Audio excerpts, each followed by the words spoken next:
Hey there, everyone. Welcome to the August 26th WWE RAW Watch Along. I'm your girl, Denise Salcedo. It's another Monday night, and I'm back with these watch alongs. First and foremost, thank you so much to everybody who's here, who's live, who's hanging out. I'm excited to get today started. Two things. I will be starting the audio in about 2 minutes once RAW begins.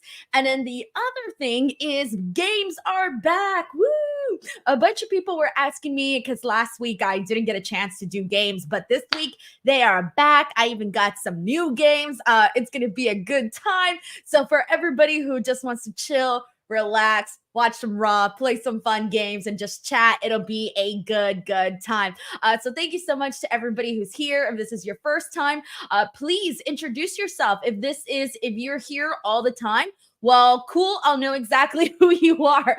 So it'll be all right. But let's go ahead and get some shout outs here for the people that are in the building. Shout out to Juan Carbalha here, who's a DWO member. We got Tremaine Young. We got Daniel Mulinex here, who says, "Hey there, Denise. I saw your interview with Roxanne Perez. She is definitely going to be a huge part of the main roster soon."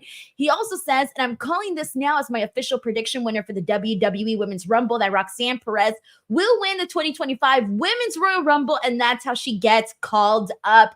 Interesting. First of all, thank you so much for watching my interview with Roxanne Perez. It's doing pretty well. It has over 2,500 views, and it's only been up for 3 hours or so. So please check it out. It's 11 minutes long, and she and I kind of talk about her second reign as NXT Women's Champion. We talk about the difference between the first one and the second one. We talk about her feuds with Jordan Grace, Lola Vice, Thea Hale. She has some interesting stuff to say about that. And then she also plays the GOAT game with me, where she picks her favorite or who she thinks which women's wrestler is the GOAT of pro wrestling. That is also up on my Instagram page, and I believe it's also up on Facebook as well. So it's a really fun interview if you guys want to check it out. Also, later on the stream in about, I think, an hour or so, we're also going to be joined by Kate Hensler from Fightful Pro Wrestling. Many of you guys already know Kate. She's been here on the channel multiple times, and she's going to be joining us in about an hour or so to come hang out for the second hour of Raw. So it'll be a good time. We'll get some more voices in here. So no, guys, don't get bored of me, but it'll be a good time. All right, guys, I'm waiting for Raw to start. It's still, my stream is still on whatever 911, I think, is the show that's on right before Raw. And then I'm going to get this audio going. So for those of you guys here in the chat, I have now put the audio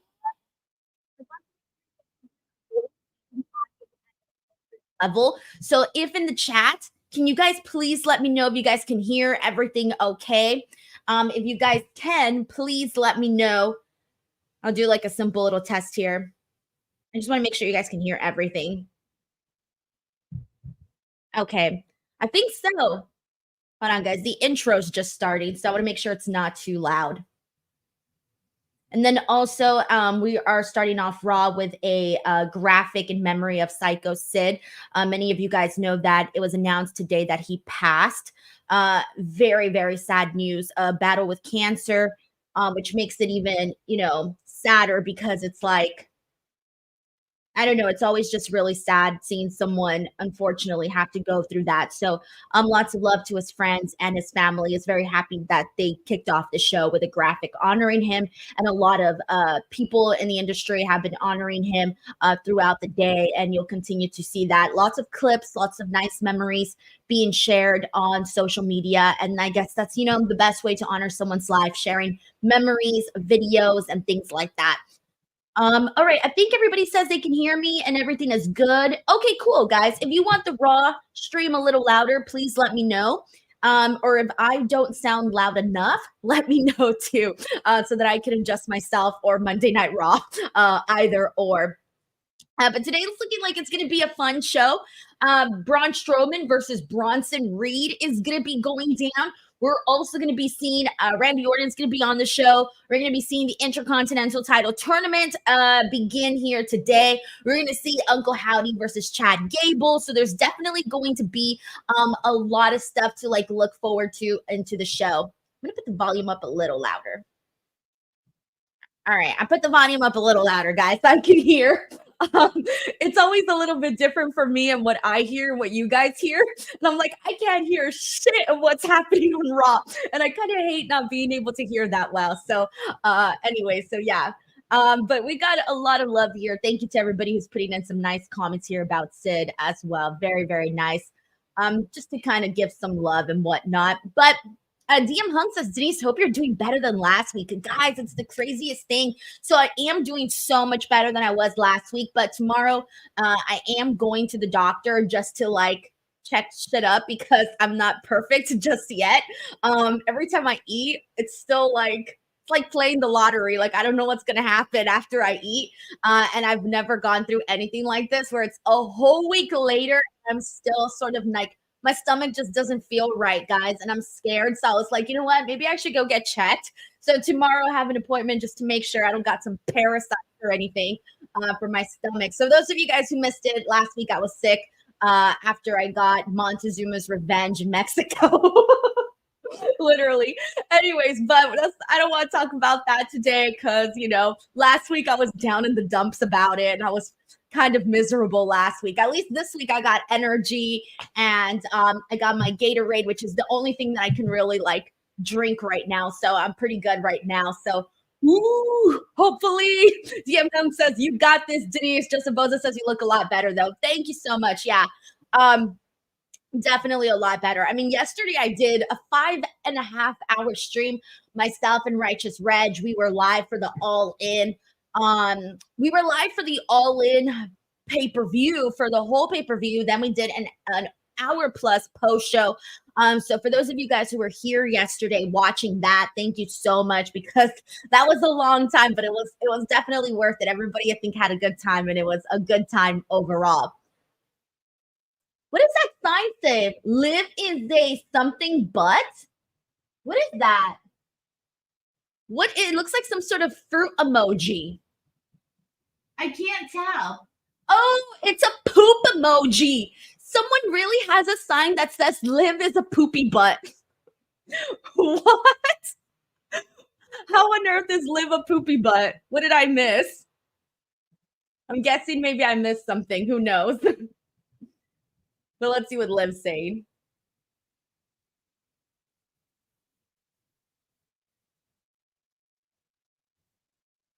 Wait, what tape are they rolling? Oh, last week when they beat up on Rhea and Damian Priest. Okay. I'd kind of forgotten, but now I remembered. Dominic Carranza says that's the PG version of the sign. That's always one of the craziest things when you go back and you watch old wrestling is seeing some of the signs. Oh, and you know a sign is really bad when you're watching old wrestling. You know a sign is really bad when they have to blur it. How many of you guys have noticed this when you go back and watch old WWE shows on the Peacock and signs are blurred? I'm like, like there's two things that I've thought about. I'm like, it's either the WWF logo or it's something so bad that it absolutely had to be blurred. Because there's been times where I've seen some signs and I'm like, yeah, maybe that one should be blurred. But I'm like, it had to be really bad if it was blurred.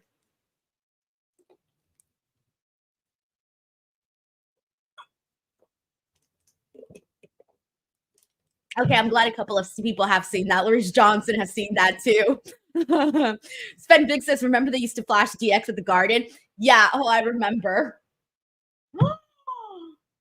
Oh my God. Sorry, guys. I just had a missed call from someone that I have been waiting to call me for a whole year, and they just called me right now. Oh my God. And I fudging missed the call. Sorry, guys.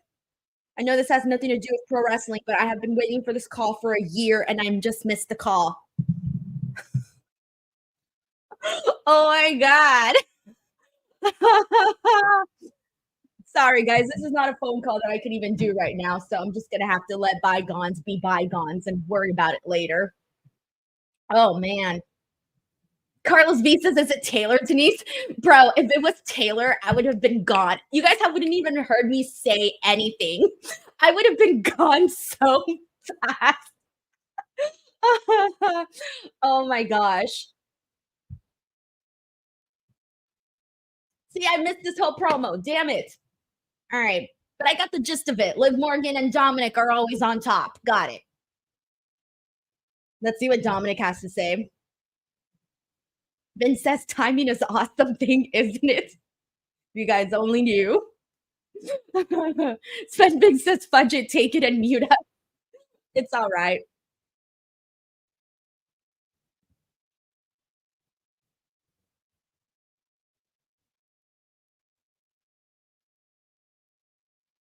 I love how people don't even let Dominic talk at all. It's always cool. Doesn't get old. Doesn't get old at all.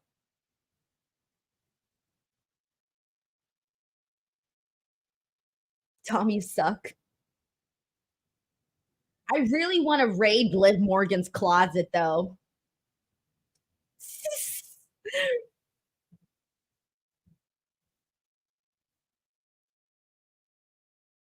Oh, they're in Providence, Rhode Island today, huh? I was like, Providence is doing really good at the booing.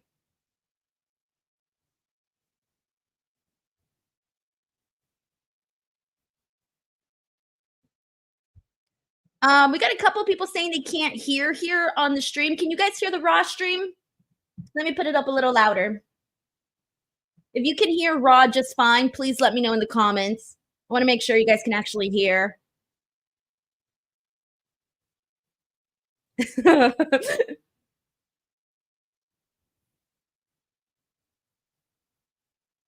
People say they can't hear Raw. Wait, I thought you guys could hear Raw this whole time. Hold on. I'm going to have to do something really quickly. Oh, I know where I fucked up. Okay, hold on. Hold on. Especially to Damien. All right. I think you guys should be able to hear it now, right? This whole time I thought you guys could hear Raw. Can you hear it now? Yes. Okay. Thank you, everybody. Okay, that was my bad. So basically, just to give you guys a behind the scenes, I'm supposed to put the video up on the screen, but then put my video right over it so the video doesn't show. So the video's playing, you just can't see it. So you can only get the audio. Okay, so this whole time I thought you guys were hearing Raw. Oh my gosh, I went a whole 10 minutes. Everyone was saying they could hear, so I was like, oh great, perfect, everyone could hear. That's so funny. Okay, all good now. Sorry, you guys just missed the audio for the first 10 minutes, but it's all good now.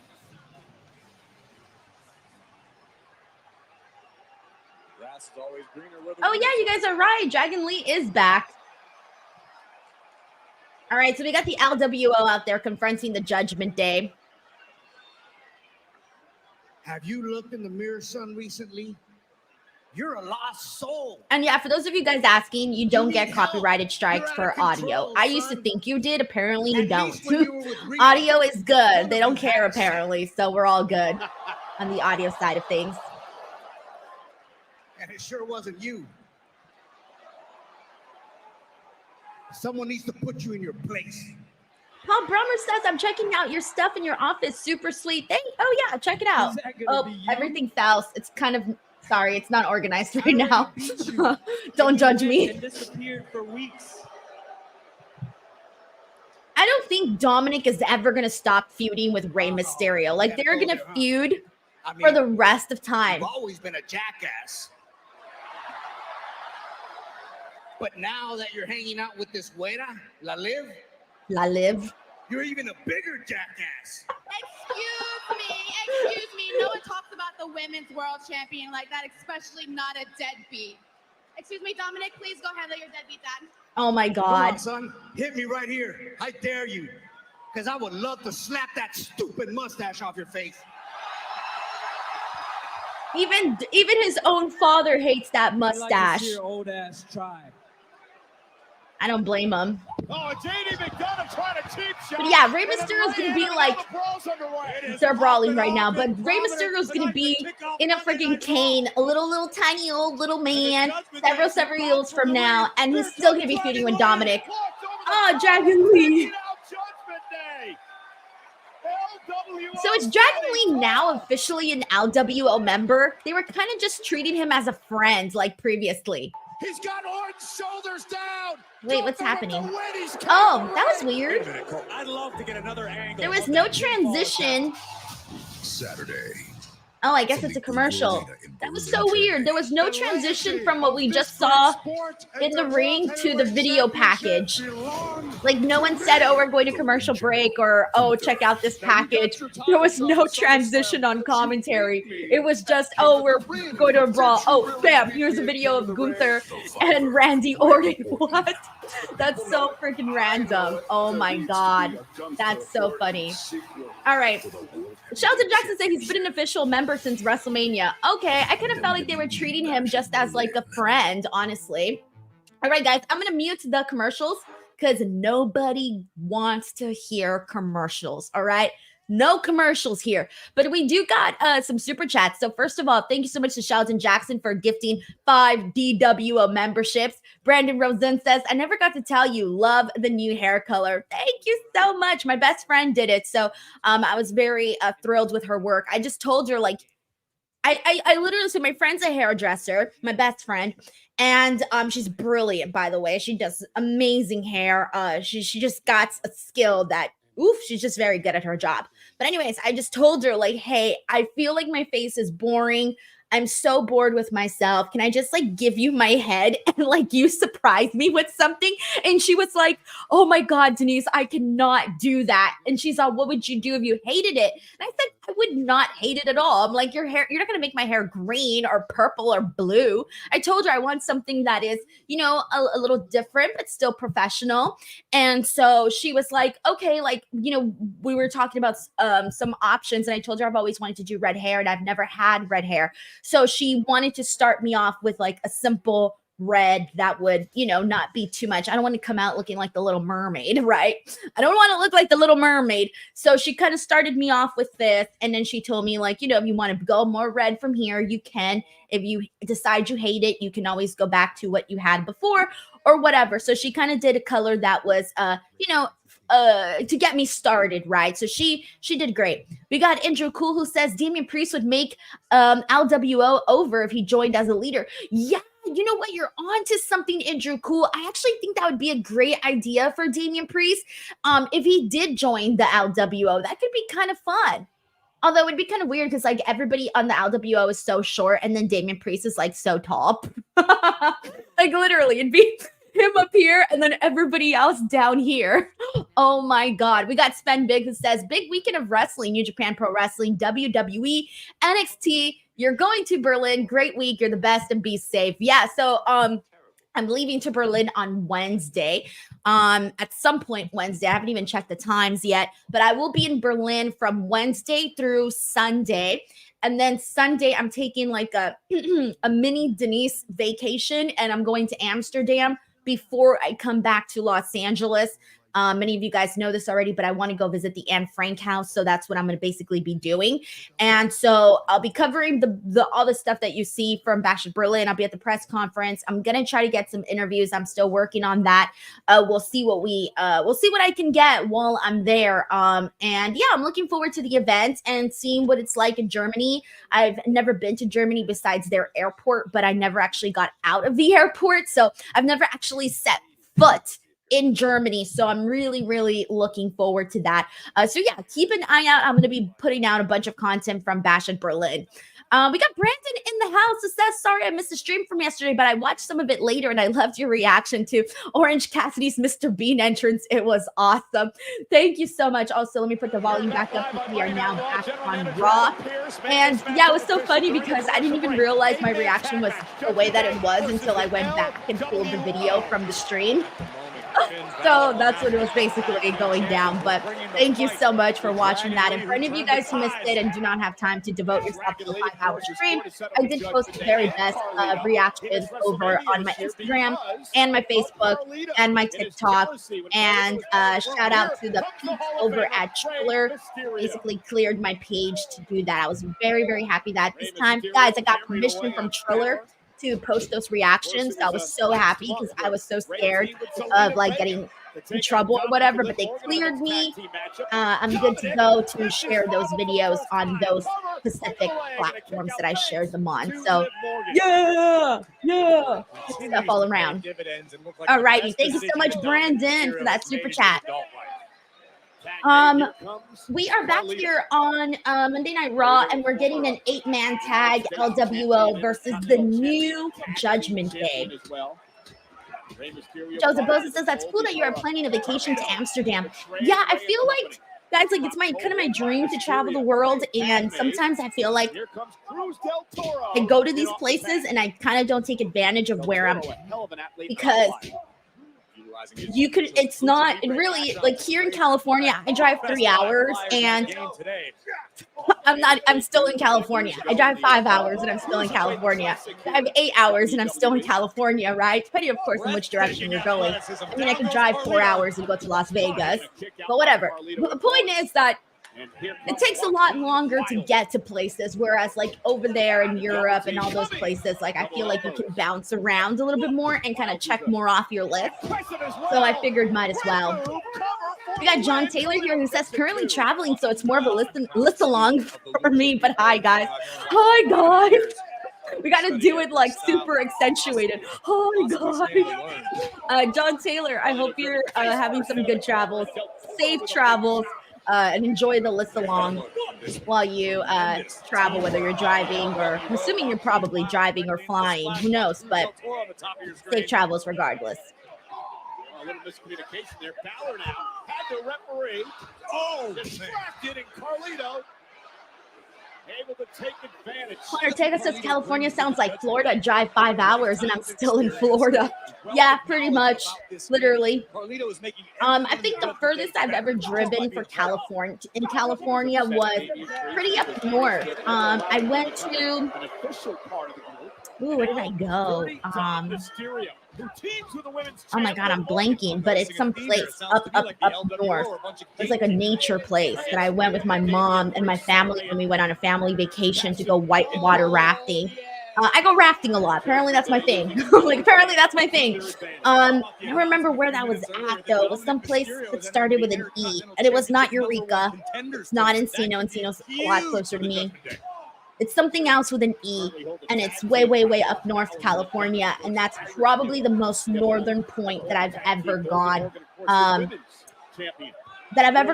In California, and now it's bothering me, so I'm gonna have to find out what the hell place this was that I'm talking about. A long time ago. That's pretty rich coming from a guy who spent the most of his life with a mask on. Slow start to this match, by the way. Slow start. Knee to the midsection. And tag made, and here once again comes Carlito.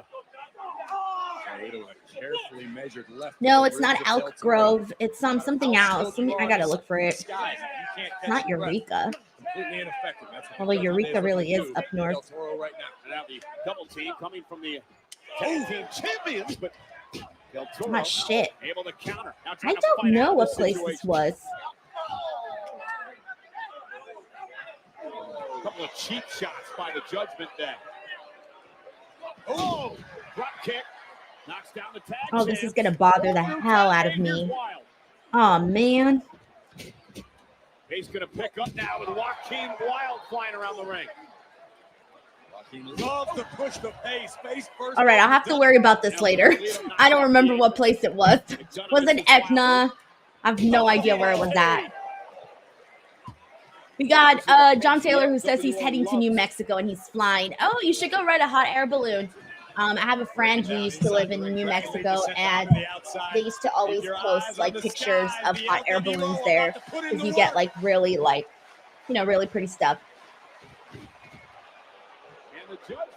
Leo Porter says, just got home from work. What did I miss? Absolutely nothing. We are getting an 8-man. Oh, I like when he does that. We're getting an 8-man tag right now with the LWO and the Judgment Day. Kind of a mild start to Monday Night Raw, to be honest. Just a promo from the Judgment Day. All right, we are back on a commercial break, so I'm going to mute the television here so that you guys don't get all of that. But let's go ahead and start some games, guys. Let's go. All right, so I have 3 different games for today. I got 3 games. So I'm going to go ahead and start with the, you know what? I'm going to start with the new game today. All right. So one of the new games that I did is I basically typed in wrestlers' names into Google Translate and translated them to Spanish. I'm going to show you the Spanish name that I got from Google Translate, and you have to guess which wrestler in English was the name that I typed in. So here we go. This is the first one. It's Theoria de Austin. Theoria de Austin. Who the hell is this, guys? Whose name did I type in the English box? Darkwing19 says, hell yeah, game night. Tiger Claw Gaming says, time to play the game. It's all about the game. And okay, that was really ugly. Remind me not to give up my career to become a singer. All right, and I knew this one was easy, guys. This one's easy. But the winner of, or rather the correct answer, excuse me, that I was looking for was Austin Theory. That is the correct answer. And so many of you guys definitely had it here. So great job. That one was pretty easy. I'm curious, if you guys don't know Spanish, I think if you don't know Spanish, you might learn a couple of words here and there during this game. That's my goal. And if you do know Spanish, well then, good for you. All right, so here we go. Here's the next one. These are so stupid. All right, here we go. Estios AJ. I'm sorry, they're so funny. It's like, what is Google Translate trying to tell me? Paulton says, no hablo. If you're a no sabo kid, please let me know if you're a no sabo kid. And if you know what a no sabo kid is, it's even funnier. If you don't know what a no sabo kid is, then I will explain. A no sabo kid is a kid of like who should know how to speak Spanish. And if they don't, then they're a no sabo kid. And it's kind of embarrassing. You definitely don't want to be a no sabo kid. You're looked down upon if you should know how to speak Spanish and you don't. So anyways, the answer there was AJ Styles. Here we go, AJ Styles, and a lot of people got that one. See, I told you, you might pick up a couple words here and there. AJ Styles is the answer. Popping up your guys' answers here on the stream. Give people some shout outs here. Good job to everybody. All right, let's do the next one. Here we go. All right. Reservador Fee. Who is this? Reservador Fee. I'm sorry, this one's really funny. Oh my gosh, these are killing me. All right, we're back on Monday Night Raw. Let me put the audio back on, and then I'll give you guys the answer. Right now, but let's show you what happened before. Okay, I got a couple people that Darkwing19 says I'm made to be white for this game.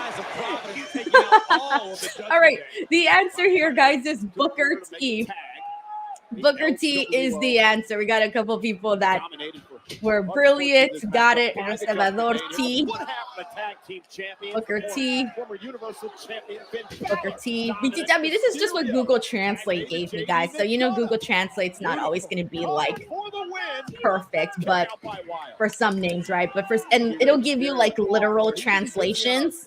So that's what you're getting, like literal translations. Hot dog eating contest, Kobayashi versus Alrighty. And we're back on Raw, so I'll pause the games for now. I knew nothing about it, but I'm definitely. All right, I'll play some more with you guys later. Got 3 games this time. Carlos B says Tito Santana. Cordy Betsa says that is funny. There's some funny ones in here. I was like, what the? When I was just going down the roster and trying to think of whose names might be funny, and then I would type them into Google Translate and see if like whatever was the best ones I'd put in the game. So yeah. Misfit Wrestling Podcast says should do catchphrases in Spanish to make it harder. It's a good tip. I'm going to be doing watch-alongs for the rest of the year, guys, so I'm going to definitely need some more game ideas because, 3-hour Raws, we have like 40 commercials. We're going to need some entertaining games here. Daniel Molinek says, well, at least I'm learning Spanish from Denise. I'm your real-life Dora the Explorer. Come on, Vamonos. Man, Rey Mysterio is so much fun to watch. It doesn't matter how old he is. It doesn't matter how many times I've seen him wrestle. Anytime he does something, I'm like, ooh, I'm like a little kid. Ooh. We're still in this 8-man tag. And Rey just freaking kicked Dominic's head off. I can tell they were going a while with this 8-man tag because just like the pacing of the match, you can tell when a match is going to go a little longer. Trying to play cheerleader for her dirty Dom. Now, why do you have to say it with such a negative connotation, Cole? That's a woman who's trying to root on her man, trying to rally Dirty Dom. Vince says, but how many times are Rey and Dom going to wrestle each other? I think by the end of Rey Mysterio's career, probably like 50 times. At first, it felt like it was, remember when Rey wouldn't even put his hands on Dominic? And remember the moment when he finally punched Dominic in the face and everybody was like, yeah, effing finally, Rey Mysterio punches Dominic in the face. And now it's like not even a big deal to see him hit Dominic. Now it's just two guys having a match. Oh, no! For the win! Judgment Day breaking things up. Carlos V says, Sucio Dom. Coming to the aid of Dirty Dom to turn around, gentlemen. Hey, I don't know why. Springboard drop kicks. Oh no, hold on. Up on the top rope. Carlito avoided What disaster. the heck? It lost his footing, but Cruz Oh, there you go. Sorry, guys. My clicker wasn't working. I was trying to click, and it wasn't working, but it's working now. Ask Ryder says they got to do it once in Mexico. I agree, man. That would be so sick. Especially because Rey Mysterio, well, he's Rey Mysterio and he's hella over. Oh! Kitty Mysterio shirt today. I forgot to brag about this shirt. I got it in Mexico. My Kitty Mysterio. It's cute. Oh, that was a cool shot. All the LWO members did a spot, did like a dive outside the ring, and it was on all four sides of the ring. That was kind of cool. See, everybody likes my shirt. Nice. Thank you so much for liking this. Rally Cap says, what about more whose man chest is this game? I got a couple of those today. Yeah, I do got a couple of those. It's not the titty ones, but there's other pieces. Like I get eyebrows, people's ears, their mouths, their nose, their hair. I do have that one for later. Oh, yay, everybody likes my shirt. Woo! My favorite wrestling shirts are the ones that are like kind of rare or like unique. Those are usually the ones I go out of my way to buy. Oh, Dominic's about to get the win. And he pinned Rey Mysterio. Wow. They just giving it up now for free right now. I told you guys it's just the thing now. It's normal now. It's not even like that big of a deal anymore to see Dom and Rey. I mean, it still is because they're still father and son, right? But not the way that it was before. Like, not the way that it was before at all. And now the Hall of Famer is helpless in the middle of the ring. Come on now. We got Aaron Foley who says, a goal of mine is to fly from London, UK to Mexico to go see a CMLL event. Dude, you should do it. Just don't eat the... Look, just be careful where you eat, man, because someone here can speak from experience. Be careful where you eat, but just be smarter than I was. Don't be eating just anywhere. But I do think it's a very fun experience. It's a very, very fun experience. You can literally go for like a weekend and you can probably watch multiple lucha shows. Like there were multiple lucha shows to choose from the specific week that I came. Oh, and there's also like a lucha promotion in, Dominic's about to do. Oh, okay. I was about to say, oh shoot, we were about to get like Dominic doing a frog splash on Rey Mysterio from the top rope to the commentary table. I was so ready for it, but Damian Priest and Rhea Ripley came out. I know they came out to save Rey Mysterio, but honestly, I'm a little bit bummed because I definitely wanted to see Dominic try and do that frog splash. I was kind of looking forward to that. But now Rhea is getting paid back on. Oh, just slam Liv's face on that ring post. Okay, Dominic is still up there. Is he going to do anything? No. Boo. Or maybe he's going to. No, Liv's going to save him again.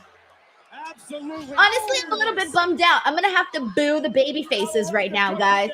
I'm going to have to boo Damien and Rhea because they sucked the fun. I wanted to see that frog splash on Ray. Ripping Liv Morgan out of the clutches of Rhea Ripley to safety. Boo, they sucked the fun. Why would you? Even though they saved Ray, but still, they sucked the fun. The Terror Twins. They gotta get. Do they have Terror Twin shirts already? It'd be cute if they did like cartoon versions of Damian Priest and Rhea Ripley, and then did Terror Twins, but them as cartoon versions would be really cute shirt. They did that. And that was just a bit of a message. Because there's hell to pay. All right. Well, we're getting the mixed tag match at Bash in Berlin. Rhea and Damien versus Liv and Dom. So that should be fun. We'll finally get to see all the action. I hope we do get to see Rhea kind of get some jabs on Dominic. I kind of hope we see it, to be honest, but I don't know if WWE is like willing to do that. So we'll see. We'll see if they're willing to do it. Janaka says that's sadistic, Denise. Denise sadistic Salcedo, guys. Undertaker says sucks the fun. That's a t-shirt. Dude, tell me here. How many people here actually wanted to see that frog splash from Dom to Ray? I'm pretty sure you guys wanted to see it. All right, we're going to be getting Jey Uso versus Kofi Kingston versus Karrion Kross. A triple threat qualifying match as part of the Intercontinental Championship #1 Contenders tournament. We're also going to be getting Xavier Woods versus The Miz versus Pete Dunne, also as part of the Intercontinental Championship #1 Contenders tournament. Holy shit, that's a lot of words. It's a lot of words. Guys, thank you so much. I'm actually here with The Miz, who, as you just mentioned, will compete in the tournament to become the #1 contender to the Intercontinental Championship. She got all the words. Woo! Miz, you've held an impressive 8 times in your career. See, but this everybody here wanted to see that frog splash. I told you, I was right. What's your mindset? I was definitely right. Well, it was really good until you mentioned that. But yes, I've had a bad couple of weeks. Awesome Truth lost the tag titles. I didn't compete in my hometown at SummerSlam. Bronson Reed took out R-Truth. DM Hunk says you're wearing Ray's shirt and you want him to be beat up. Denise, you're sick. Do the right thing, it goes wrong. But tonight I can right those man, wrongs. Because it's tonight, just a little frog splash. Come on now. To get one step closer to the title I made prestigious. The title that if I win, I become tied for the most reigns of all time. I'm talking about the Intercontinental Championship. Melissa Cabello says it's Miz turning heel.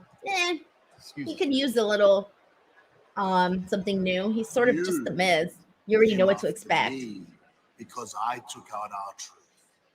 And R-Truth. I'm excited for Bronson versus Braun. I took out Seth Rollins. And now you have gone and gotten Braun Strowman involved. And I'm losing track of all the people I have to maim. So once I maim Braun, and I will maim him, I'm coming back for you.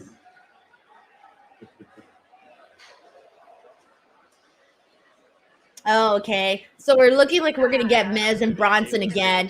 For what? So he can take one tsunami? Come on now. If you're going to do the Miz versus Bronson Reed again, I'm going to want to see him take more than one tsunami.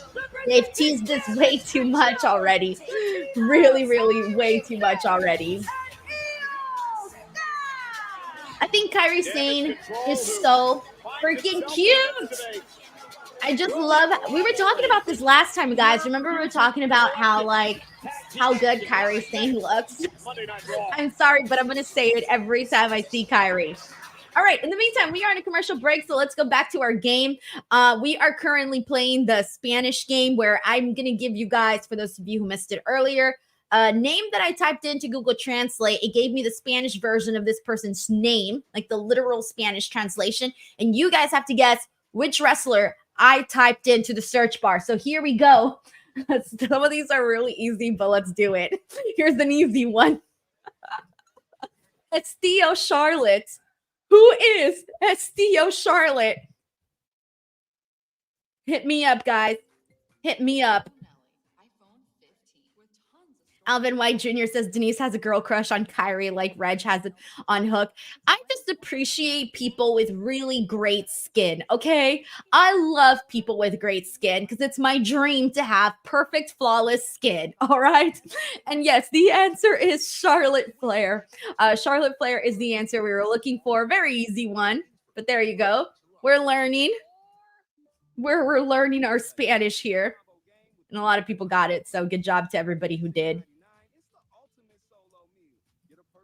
All right, here's the next one. And let's do this. Here we go. The next one is, here we go, El Caballero. This one might be a little bit hard, to be honest, because this was not the translation that I was expecting for the wrestler that I typed in.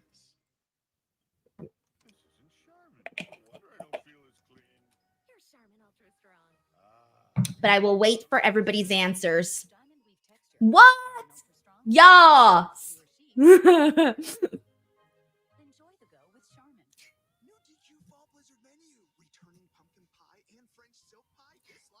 People got the answer.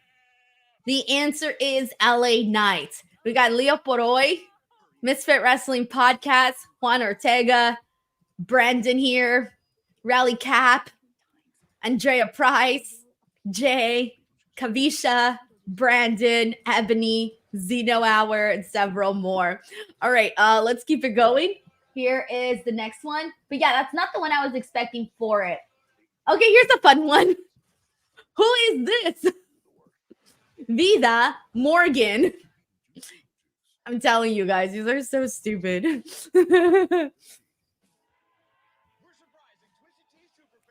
Brother Fluff Salisbury says, would my name be Hermano Biste Salisbury? Probably, yeah. Like whatever if your name has something that could literally be translated, like mine would just be Denise Salcedo. Like my name doesn't translate to anything special. But yeah, so just the Google Translate literally translates the translation if you have a name that is also another word. But Brother Floof Salisbury, thank you so much for sending this. Hermano Biste Salisbury, shout out. Thank you so much for sending in the super chat. And this one was super easy. The answer we were looking for is Liv Morgan. Hold on, I saw people taking in the answer. Hold on one second. Oh, here we go. Here we go. People that got Liv Morgan, we're popping your names up on the screen. Here we go. Great job, everybody. Great job. Lots of people getting these answers in. All right. Let's go ahead and get into the next one. Here we go. The next one is Raw's back on. Nope. Oh, we got time. We got time. All right, here we go. Who is our verdad? Our verdad. Our verdad. Vince says Liv has a sister named Vida. I want to see her. Lol.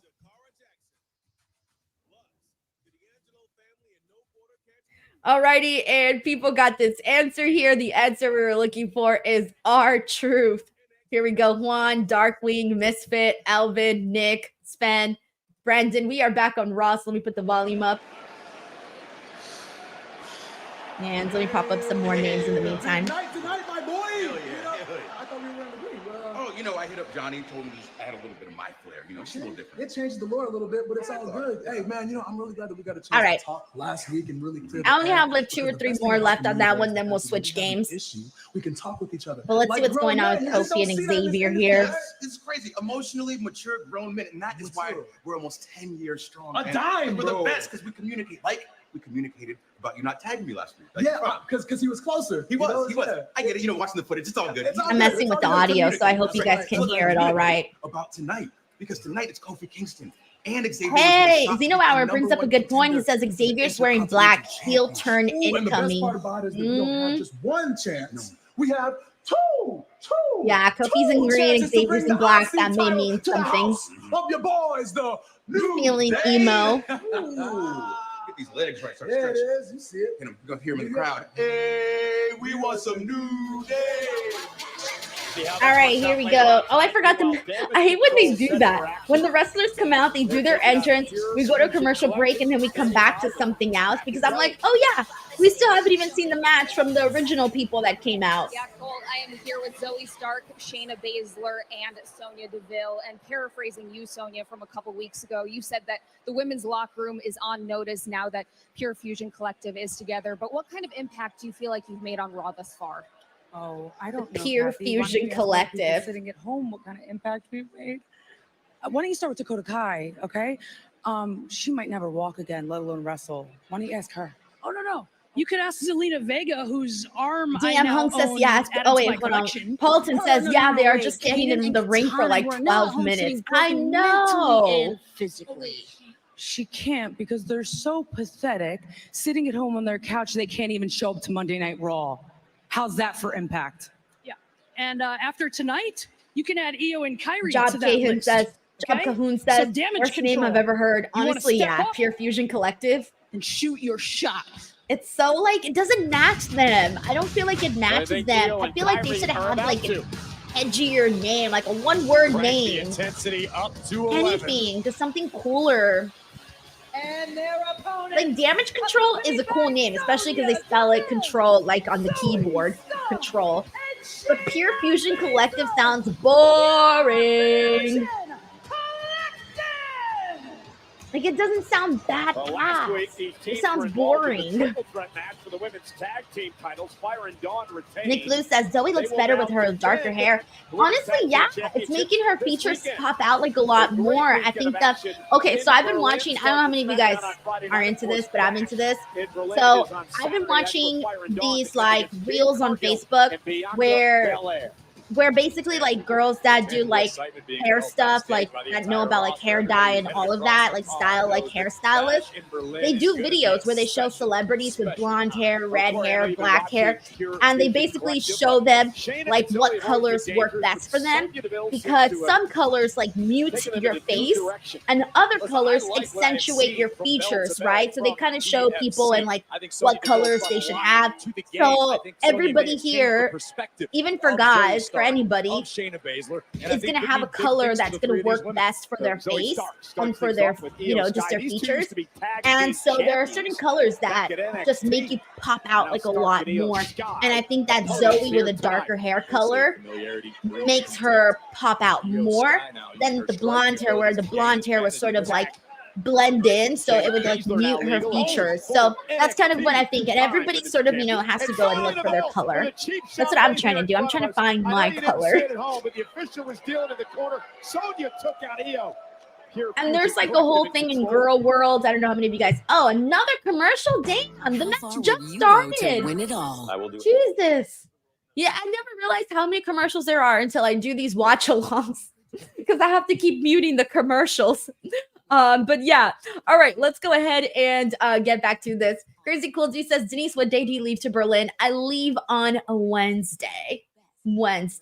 Sarah here says, Jay, I literally said the same thing, but actually Kofi is wearing the Green Ranger outfit, and the Green Ranger outfit is the one who was evil and turned against the other Rangers. Yes, I'm nerdy. Okay, I love for you to bring that up because I have no idea what you're talking about. If Will was here, Will Washington, he's a big Power Rangers fan. I'm pretty sure he would help break this down, but I have no idea, but I still appreciate the insight. Oh, man. All right, here we go. And let's go back to our game in the meantime, and we got 3 more, so let's do it. And I think these ones are probably the most fun ones. So here's the next one. This is Pandilla de Lobo. Who is this? Whose name did I type in to the search on the English side? Laura says, Denise, when will Charlotte Flair come back? I don't know, but I really want her back soon. I'm a Charlotte Flair fan, so I definitely can't wait till she comes back. All righty, and I'm waiting for people to get these in.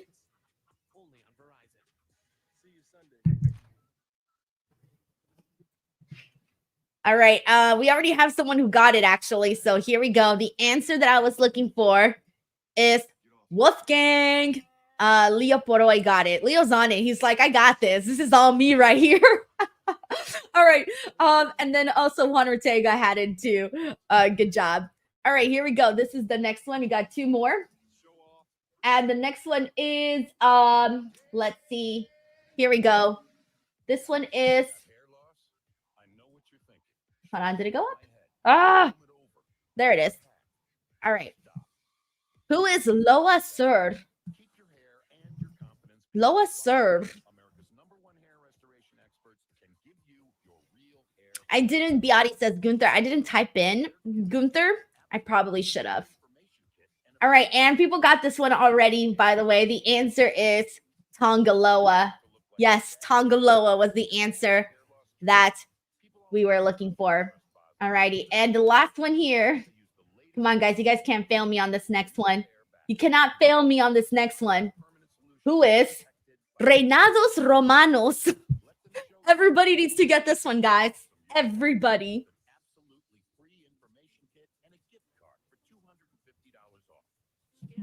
Reinados Romanos.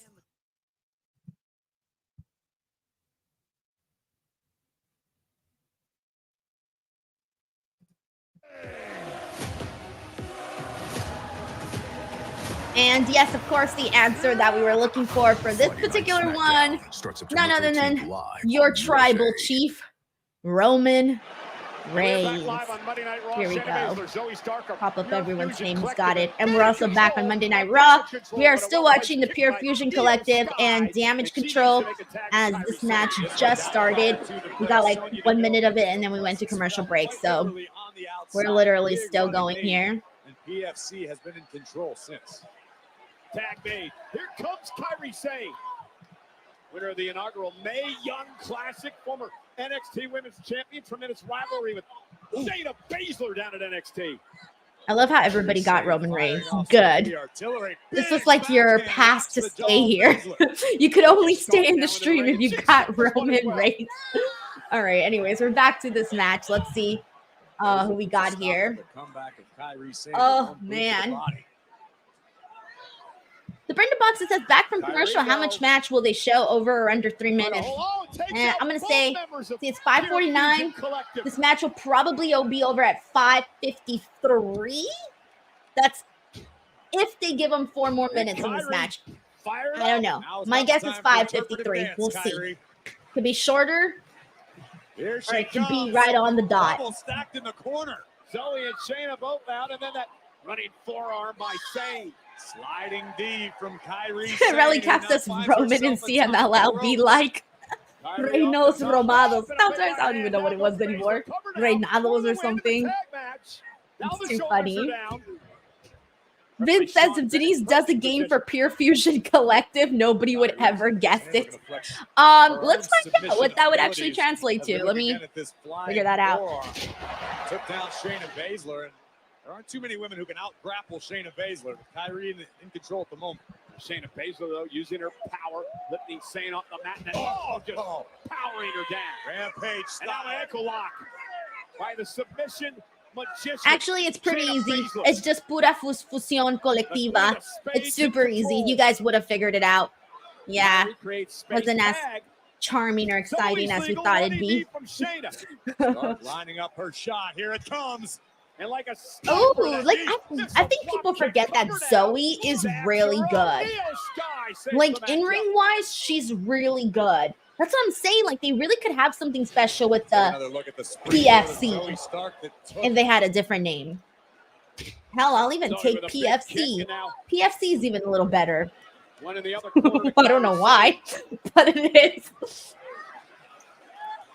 We start trying her best to position Kairi on the top turnbuckle.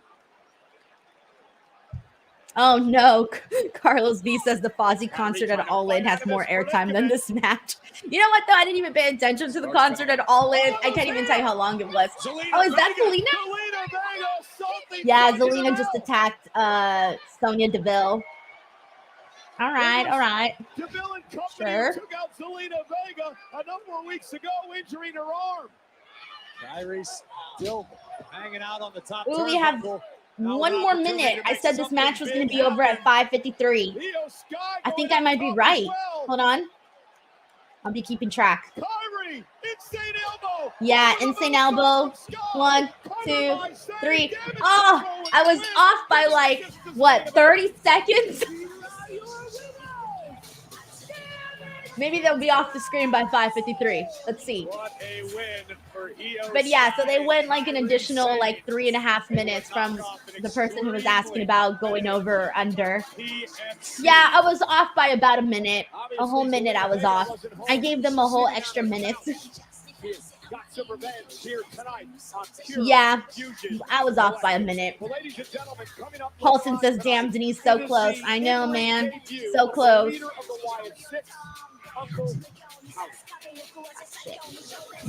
All right, let's see what's going on with these Wyatt 6. What's happening here today? I stopped to marvel at all our accomplishments. By the way, I do agree with this with Tony, who says PFC too badass to keep losing. I feel ya. Yeah, you would think they'd get some W's by now. Again.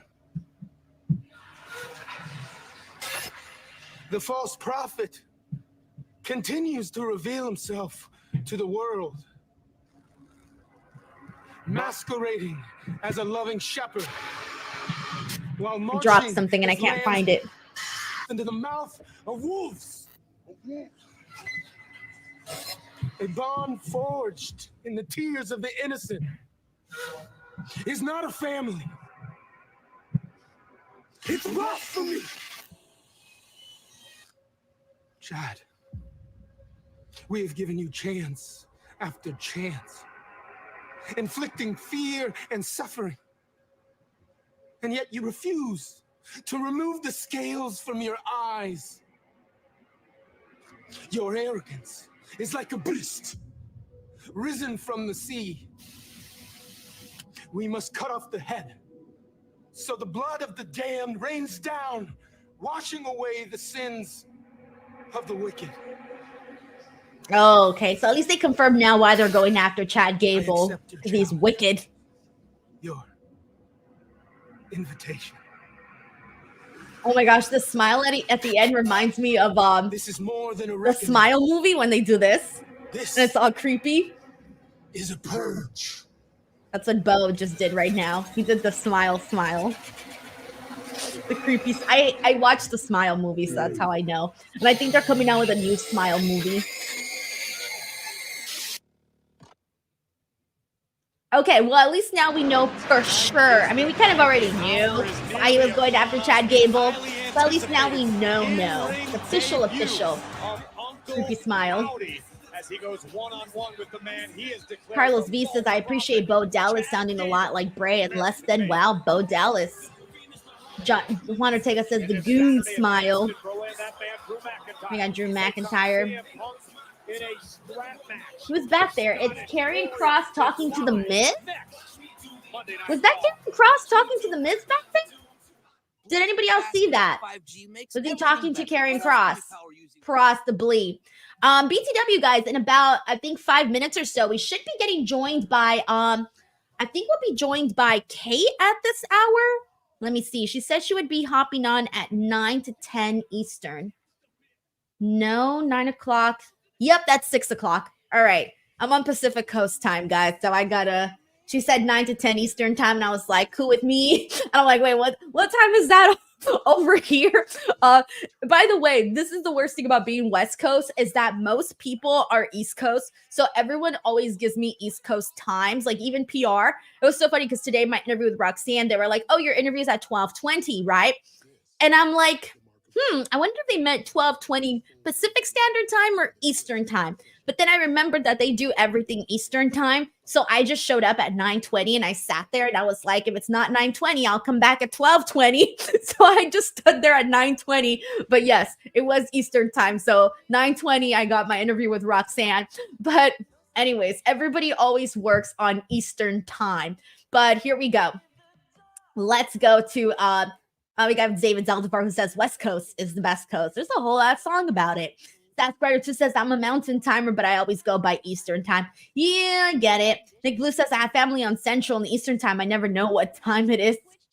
Oh, man. All right, so let's continue on to our next game. All right, so the next game that we're going to go ahead and do is I have grabbed lyrics from theme songs from WWE, some current ones, some popular ones, some lesser known ones.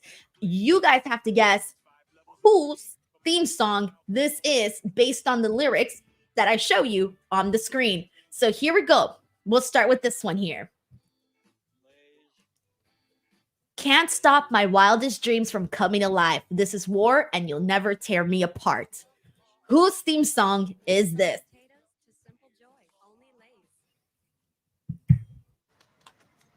Ortega says East Coast, Beast Coast. Love how we're all rhyming our freaking coast.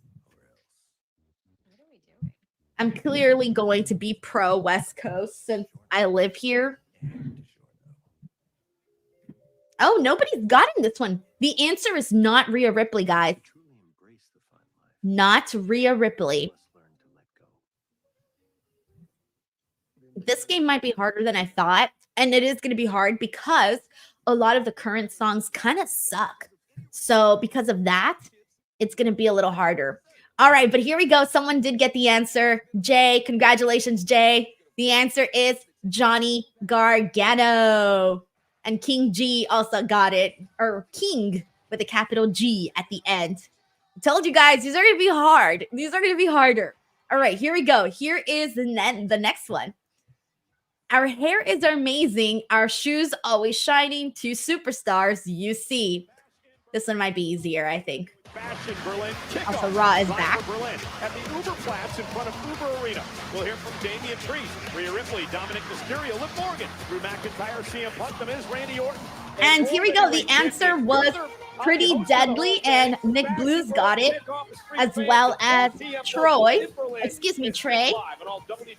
Task Rider 2, Sarah, Raphael Smith, Andrea Price, and let's see, Brendan. And then we got people with the yes boy. All right. And we'll continue this game afterwards. See, I feel like everyone's always thinking my games are easy. Not this time, bud. I'm challenging y'all to some harder games.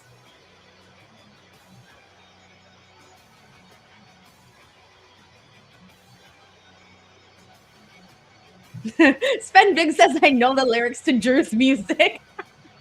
He's all instrumental. Although I do like to sing instrumentals. I'm the person that'll like try to mimic the sounds. Let's see what we get here. Nick Blue says, I'm waiting for Denise to drop the adrenaline in my soul. You swear I'm going to pick easy lyrics like adrenaline in my soul. Like, even if I did that song, I would try to find the hardest lyrics. Like the ones that you might forget. The most like obscure ones. Touch all 4 corners in succession in order to win this match where Corey McIntyre wants to end Punk once and for all. This rivalry has grown to such an intensely personal level. Both of these superstars will be lucky to leave Berlin without permanent damage. Rally Cap says, like Mussolini. I think everyone would know that one too. DM Punk says, here comes the best heel in wrestling today, Drew McIntyre. Yo, I second you. Sven Big says, Dusty Rhodes' song, I'm just a common man. I like that song too. All right. Let's see what Drew's got to say. Boy, is it great to be alive in Providence, Rhode Island on a Monday night or what?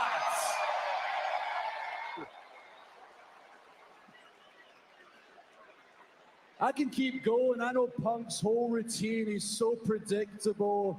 The next part is when he talks about his favorite topic, CM Punk, for 10 straight minutes. Then how hot the industry is right now, how we're selling out shows all across the world. Like he had anything to do with it. He wasn't sitting in his arse for 8 years while the rest of us did the hard work. Yo. You know probably Drew feels that way, so you could argue that he's right though. About how little Timmy flew 239,000 miles Little from Timmy. the moon to worship his Lord and Savior, CM Punk. Ah, making CM Punk fans sound like cult fans. Drew's getting on. He's sitting down like CM Punk does, which he's done before in the past. This is not the first time. Do I have your attention now? I think those jeans are a little too tight on Drew, so that he's not bending his knees all the way down. I'm telling His the legs truth, do and the not look truth is relaxed. CM Punk is scared of Drew McIntyre. See, I told you the jeans are a little too tight. You can tell they're a little too tight. Those jeans did not allow him to sit down in that position. Attacking me from behind every opportunity that he gets. Nick Blue says skinny jeans Why does problems. he keep going if he's so scared? Yeah. It's because y'all keep chanting his name every single week.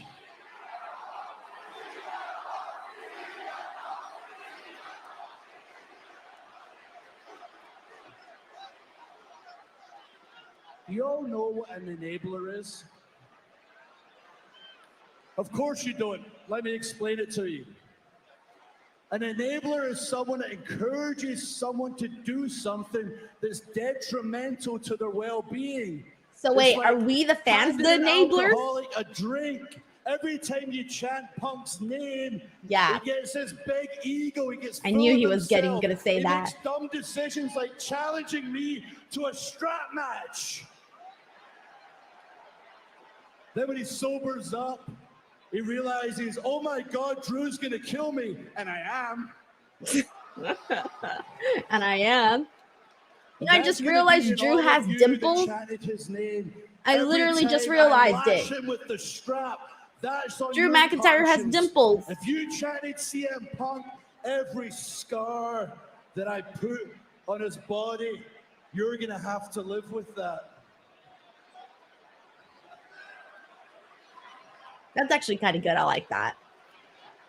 The fans having to live with the guilt of whatever hurting Punk. You've chosen nostalgia over the warrior that's always been there for you during the darkest times. And I still forgive you because you know not what you do.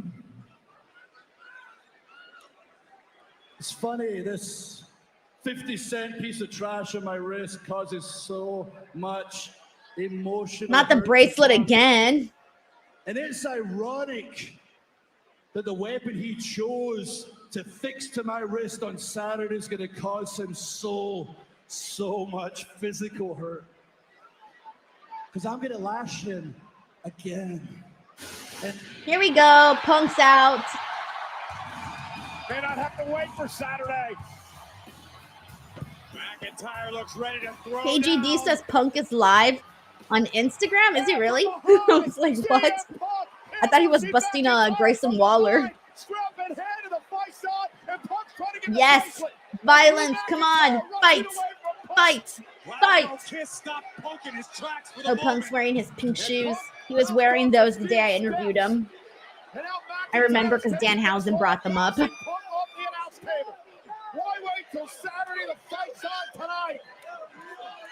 McIntyre looking to gain an upper hand before we get to Berlin. One of the most emotionally charged rivalries we've ever been part of. Ooh, is Drew actually going to start smacking Punk? Because last time Punk got the best of Drew. Last time Punk got Drew with his own belt. Oh, no, he missed them. Ooh, straight into the commentary table. Punk's going to get him. Punk's got him with the strap. Shades of what it's going to look like on Saturday. Punk whipping the hell out of McIntyre. That sickening sound of No, security guards breaking it up. Boo. A horde of security guards of Don't break it up. More fun suckers on the show. We're just getting fun suckers all around. They just suck the fun. Oh, Punk's getting them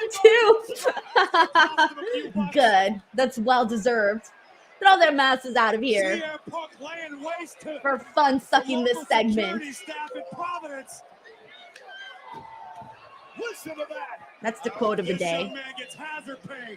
Hashtag fun Punk is out of suckers. his mind. McIntyre retreating. With a case of self-preservation tonight, but come Saturday, it's a whole different story. Yeah, come Saturday, Corey, there will be no retreat because Drew McIntyre is going to be strapped to CM. I like the segment. The talking in the beginning with Drew was a little bit slow, but once they got into Punk going after and not really saying anything, because he already said everything he had to say really last week, there's really nothing new to add right now. So him just coming out and hitting him with the strap, that was good. I thought that was fun. Superstars don't just dislike each other. This isn't about the paycheck. This is about pure, unbridled disdain. Kratos says, finish that bad blood. I think so too, man. I think so too. Tiger Claw Gaming says, Monday Night Fun Suckers. Literally. Well, we've already had 2 of those moments, but at least thankfully, at least the security guards took some shots from good old Phil. All right, we got Braun Strowman. Braun Strowman promo. Dude, do you think Braun Strowman will take some tsunamis today? We'll see if he takes some tsunamis today. Larice Johnson says that the Punk Drew feud needs to end in a bad blood in a Hell in a Cell. We'll see. I think it will end at bad blood. I don't know if they're going to do a Hell in a Cell or not. But we'll see. Crazy Cool Dude says Punk needs to be fined and suspended. How many times at this point has Adam Pearce either fined or suspended Punk? I feel like he's done so a couple of times. Jay says meat versus meat. All right, here we go. Jay Uso's coming out. He's from the coming. I love that he always comes out from the concession stands. Like that's like his new thing. At first, I thought it was just going to be like a one-time thing, but they kept it going, and it kind of made it better. It's just me, Oos. All right, I'm not going to sing. Nobody wants to hear that. DM Punk says McIntyre versus CM Punk is going to hit hard in the Hell in a Cell. Hey, guys, guess what? We are about to be joined by none other than our very special guest here today. We got from Fightful Pro Wrestling, Kate Hensler. Kate, you're right on time for the Yeets party. I am right on time for the Yeet. Let's go. Oh my gosh, how are you? Thank you so much for hopping on. Oh my gosh, I'm so excited to hop on. Thank you so much. Someday I'm going to join you from like my permanent setup and everything will be different and change. I love it. Can you hear this Raw broadcast? I can. Okay, perfect. I wanted to make sure that I can hear both you and the Raw podcast. And it's so complicated, like trying to get the audio for both Raw and also if I have a guest, I'm just like, trying to listen to both things. 3 different things to listen to: yourself, your guest, the stream. It's a lot. So it really is a lot. But so what have you thought about Raw so far? We're an hour and 10 minutes. What have you thought of the show so far? And we're going to a commercial break right now, so I'm going to lower the volume. I feel like it's been decent so far. It feels go-homey. Like it feels like everything that I was kind of expecting is happening. So that's good and bad. You don't want your stories to take like a weird turn in any way, but it also makes it kind of predictable. But I'm not mad about it. I'm excited about Bash in Berlin. Those international crowds are always so hot. So like I'm pretty pumped overall for a lot of the angles that are going on here. And I'm like very ready for this Drew and CM Punk strap match. It's not like my favorite stipulation, but I'm ready to see what they do without Seth Rollins really being in play because I want to see them fight. I was going to say, I feel like if they didn't do the 4 corners thing, the tap you to the 4 corners, and it was a straight like strap match with like submission or pinfall or whatever, I quit, anything like that, I think it would have been much better than it had them doing like the 4 corners tapping. I think that's what's kind of taking out some of the fun from it. Yeah, it's not my favorite stipulation either, but I do think there's probably going to be some really fun spots of Drew keeping Punk from getting the quarter just because there's such a size differential and such a physicality differential. I think there's going to be a lot of Drew McIntyre being like, oh, that's cute. You thought you were going to the corner and like just swatting him away. Like, I think it's not the way I like strap matches either, but I think it could be I think there's potential for it to be fun. So I'm I was gonna say, anybody else would be like, oh man, but you know what? I think there is the bright side of this is that it is Drew and Punk. Yeah, I think the way that Drew can just kind of change match pacing on a dime, I think could come into play in a really, really fun way. But yeah, it's not my favorite strap match stipulation either. Like I prefer the other way, I guess, more. But. So, okay, so we talked about Drew and Punk. That's an awesome match that's happening at Bash in Berlin. You mentioned some of the other stories that you're interested in. Which ones are this for you? Are you like really into the mixed tag team match that they're doing? What else is like the thing you're most looking forward to? So the mixed tag match I'm like kind of excited for, but I'm almost like more excited for the step ahead of Rhea and Liv. Like I just want to see Liv get her butt kicked by Rhea so bad at this point. But it should be really, really fun. And I do think like there's a very high possibility that we get to see Rhea hit a riptide on Dom, which I think will be a very fun moment. So I hope we get that, but I am like looking forward to Bad Blood to see, like, I'm assuming that's going to be Hell in a Cell. So I'm like, oh, I'm ready. I'm ready for the payoff now of Rhea beating the crap out of Liv in a cell. Okay. So you're expecting Rhea and Liv in a Hell in a Cell. I think so. I think what about Punk and Drew? Do you think we'll do 2 or like 1? Man, it's so hard because neither of those are title matches either. And you would think like if you were going to do, I mean, Liv and Rhea is, but like you would think one of the men's titles would be the other Hell in a Cell match on the men's side. But I don't know. I don't know what to expect. It does kind of feel like if you're going with a strap match, you do have to kick it up another notch. So maybe those are your 2, because it doesn't feel like Gunther needs to be like in a cell, and it doesn't really feel like Cody Rhodes needs to be in a cell as much as he, like, I'm sure wants to break the PG blood thing. Yeah, that's probably true. But if they were to do like one men's, one boy, one girls, one boys, one girls, one men's, one women's Hell in a Cell, I can see those 2 matches being the ones that are there. Yeah. We got a super chat here from Meet Normus who says, hello, leggy blonde onion. What? Is this your name, Kate? So on the NXT show, when Maxine Dupree, I don't know if you even remember this. This was a very short window of time. Maxine Dupree was in NXT for like a couple of weeks, and all she did was point to Von Wagner. That was it. That was her entire NXT run. And Alex Pulaski was saying, like, there's nothing to this. There's no layers to this. And I was like, well, hold on. Like, leggy blondes are okay. Like, why you gotta hate on leggy blondes? And he was like, but you have layers. You're like a leggy blonde onion. That's so cute. And so there we go. I'm the leggy blonde onion. But that's actually really cute. The best. Meet Norma says, Denise, after Wednesday, I'm not sure what nickname to use for you going forward. I don't even want to talk about it. I'd rather be leggy blonde onion, okay? I feel like you very innocently get yourself into precarious situations with these things. It's my life, Kate. It's my life story. That's like all I do. I just be getting involved in like the wrong things, wrong place, wrong time, all the time. And we're back on Raw, by the way. So let me put the volume back on. Thank you, Meet Normus, for this. I appreciate that a whole lot. He's so great. Someone says turn the other mic up. Can you guys? Let me see if I can turn on Kate's. Kate, can you make your audio a little louder by any chance? I can try. Yeah. Whatever your loudest audio can go. If you go to I think if you go to settings, and you go now? If you go to audio, go all the way to the bottom and uncheck automatically adjust mic volume, and then there's a little way for you to adjust your own mic volume on there. I am all the way up now. Can everybody hear me any better?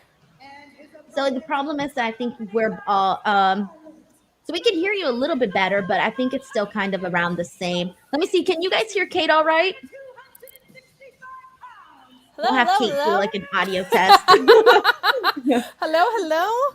All right, you'll just have to be extra loud. I was gonna say no one's ever accused me of being quiet before, to be honest. Like that's a new one, but no, it's just complicated because I have your audio coming through, my audio coming through, and the Raw audio coming through. Sure. So it's kind of a little bit of everything. So you'll just have to be extra loud. You have permission. Oh, thank you. I'll be shouting from the rooftops over here.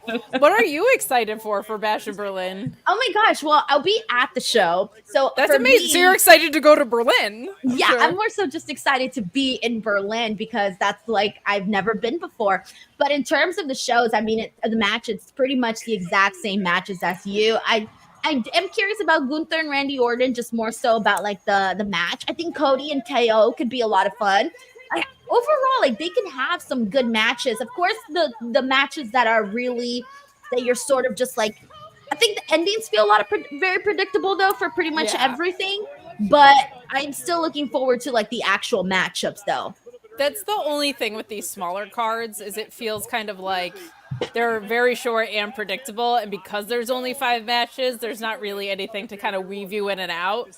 But Kevin Owens is like my favorite in WWE. I love him so much, so I'm very much looking forward to that, especially because it feels like there's a heel turn looming. And then Gunther and Randy was so good the first time around. I'm excited to see what they bring out for the second time too. So I think it'll all be really good. It's just, to your point, a little predictable and kind of feels like everything kind of feels like a stop on the way to Survivor Series right now a little bit, but I think Bad Blood has some potential too. Like I think those added stipulation matches are going to blow some things off that'll be really fun. So, but this will be good too. It's so fun right now with international wrestling, like what we just got with All In, what we're getting with like Berlin and the shows in France and stuff. Like it's been crazy to see these crowds just go nuts, and like it makes it so much fun to watch at home too. It really does. And I feel like that's sort of like, I almost feel like WWE is leaning on that. Like they're leaning on the fact that the crowds are so hyped at these international shows that they can maybe kind of skate and get away with right, stuff. Right, exactly. They can get away with maybe putting some more, I don't want to say lackluster, but a little bit less interesting than you would like a SummerSlam here in the States or, you know, those types of shows, Survivor Series, things like that. But we're getting the triple threat now for the #1 contendership, Intercontinental Championship tournament. We got Karrion Kross out there, Jey Uso, Kofi Kingston. Who do you got here as a pick to continue in this tournament, Kate? At least from these 3 guys right now. I think we're yeeting our way. To the international title shot here. At least this round of it definitely feels like Uso in the house.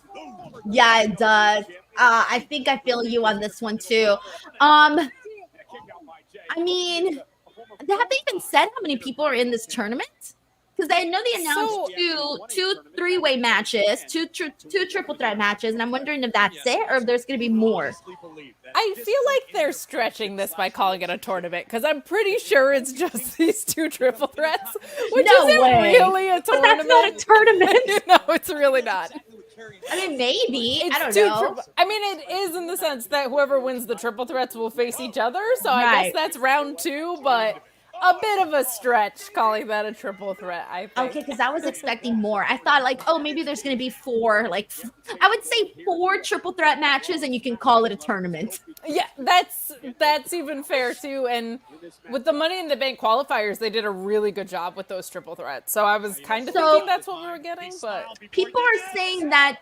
So Stats Creator here says there's 1 more tonight, 2 more next week, and then Trey also says 4 matches and a fatal 4-way. Okay, because I was going to say that's exactly what I feel should be. Okay, here we go. Thank you. Knocked Out Films here says they said it's a 4 triple threats and the winners meet in a 4-way. Okay, good. Okay, good. I was about to say, I feel like you at least need 4 matches to make it feel like a tournament. So I'm very happy to hear that.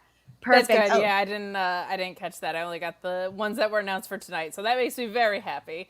Especially because I think this mid-card heating up is a really good thing. Like on both Raw and SmackDown, I think that's awesome because it's needed it. Like LA Knight's a new champion, Braun Breaker's a new champion. So I think that's really good. Like we haven't had that in a long time where the mid-card has felt like it's actually elevating people up because Logan Paul was not really around so much and Gunther was such a dominant champion. So it's kind of fun to feel like we might have some shorter title reigns in the mix that lift up more people. And that's something I've really been enjoying on both products, honestly, is it's not like, okay, we're waiting a year until this guy can lose or whatever. It's been refreshing, I think.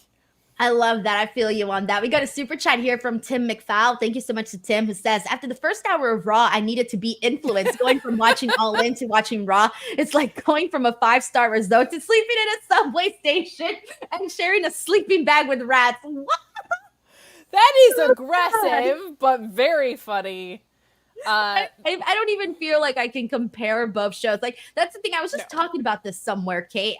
You watch both products. I feel like I go into AEW and I compare AEW to AEW, and when I go into WWE, I compare WWE to WWE, because they're, even though they're similar in lots of ways, but they're still two totally different promotions. And I can't compare Raw to an AEW pay-per-view. And on top of that, one of the ones that I considered one of the best AEW pay-per-views at that. So not even like their worst show, but comparing it against one of their best shows is very, very, very crazy to me. Agreed. It was like, if that's AEW's WrestleMania, that would be like comparing WrestleMania to a Rampage or something. Right. That would be crazy. Not fair, but a very funny metaphor. And Tim is always so supportive too. So thank you, Tim, for By that the way, one. do not be sleeping in a sleeping bag with rats. No, do not do that, please.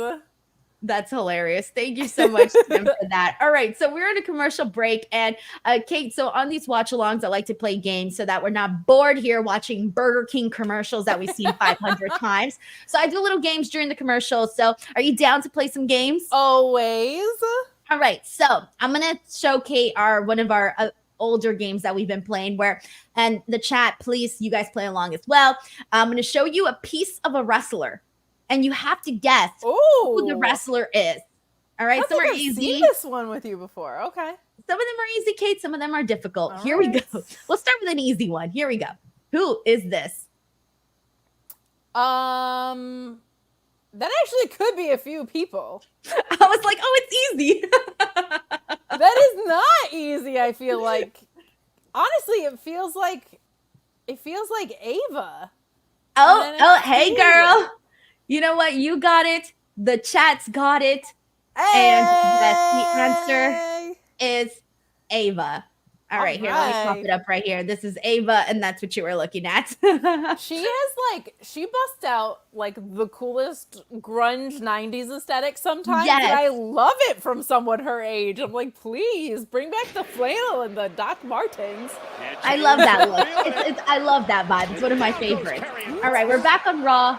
We'll continue the games on this next commercial break. And one for one. Commercial breaks go by so fast, huh?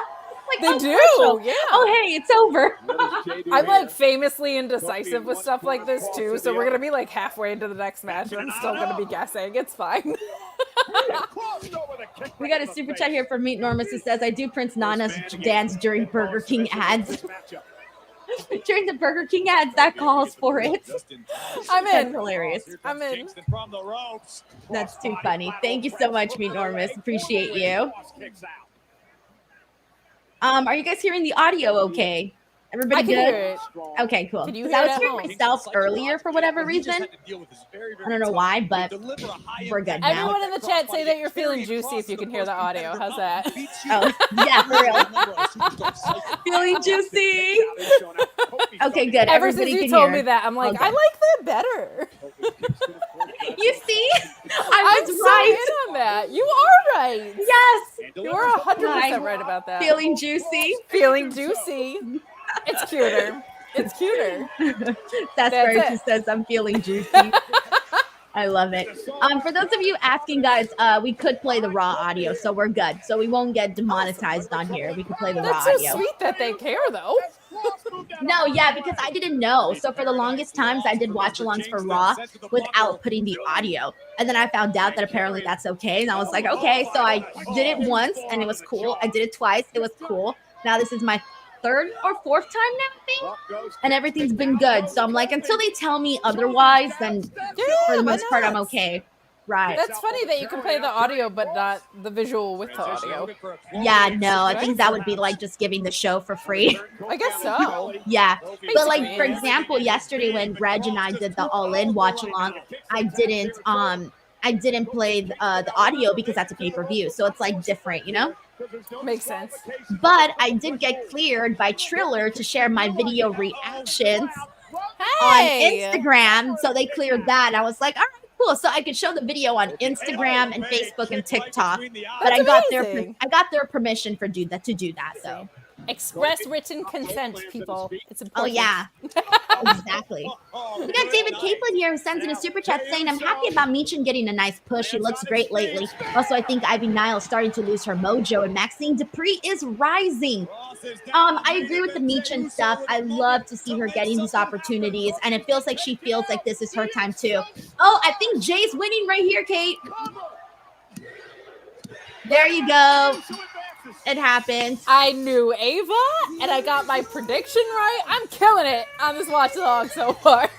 You're acing it, A+. I should give my guest a grade. You should. Every appearance, you get an A+. You failed F. All right. So yeah, Jey Uso now fills in one slot, and we still got 3 more slots to fill, and we got another triple threat match coming at some point. And then as for Ivy Nile, she just turned heel, so I think this could be a good opportunity for her to, start getting some sort of character underneath her. And then Maxine Dupree, she's adorable. I'm happy to see what she's doing so far and that she hasn't, she's not giving up, right? Yeah, I think they have found a way to pivot to her strengths a little bit while she can let the in-ring kind of come along. Ivy has a very high ceiling, and I hope that they let her show that soon because she's excellent. I feel you. And Michin, man, she showed out in NXT. She's been showing out with every opportunity she's been given on SmackDown.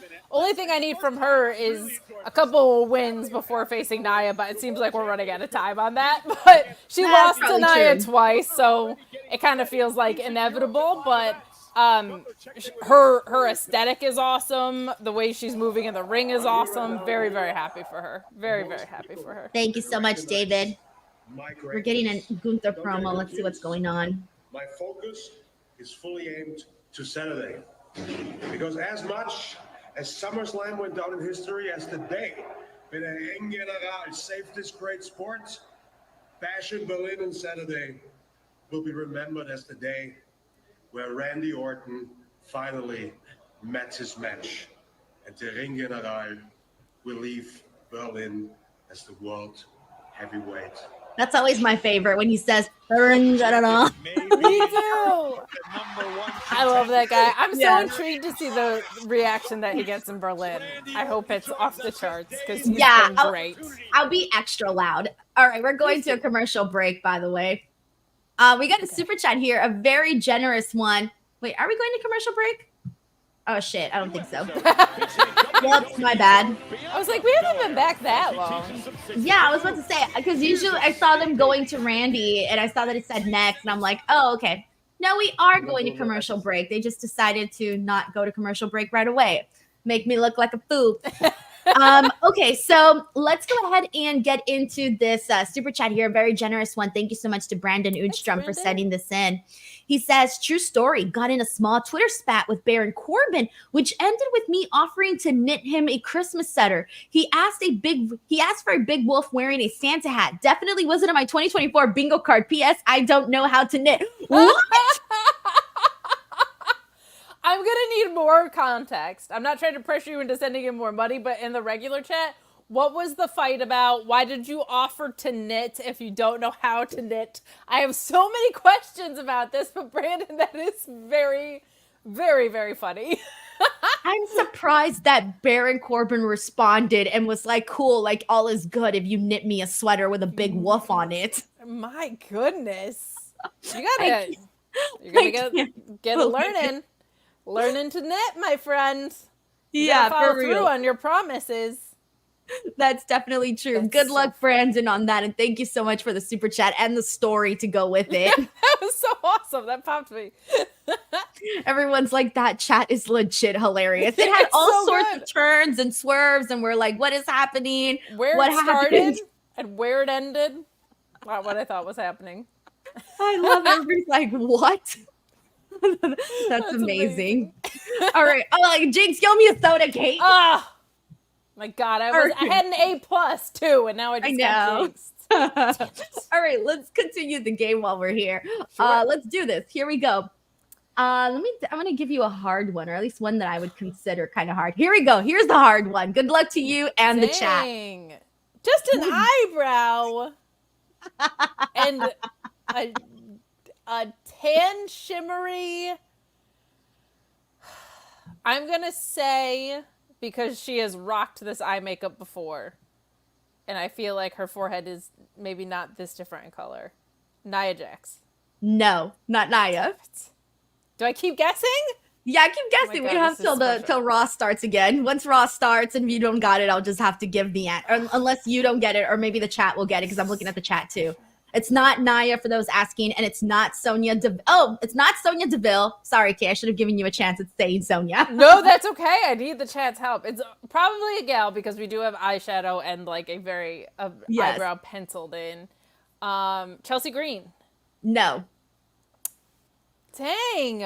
I'm only saying this. I don't think it's her, but I know you love Lyra Valkyria, so I feel like you would pick Lyra Valkyria.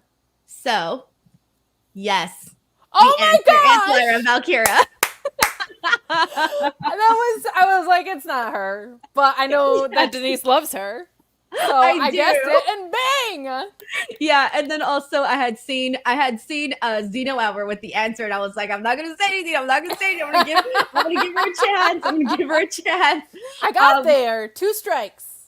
We also got one LTCO photo who says, Denise, tell Kate she lost the game. Do you know the game? Or are you too young for the game? Do you remember which game are we talking about? Oh the game that I know, Triple H, this game, which game? So there was a thing. It was a very short-lived window. And even if you're only a couple years younger than me, which you're significantly younger than me, but that's fine.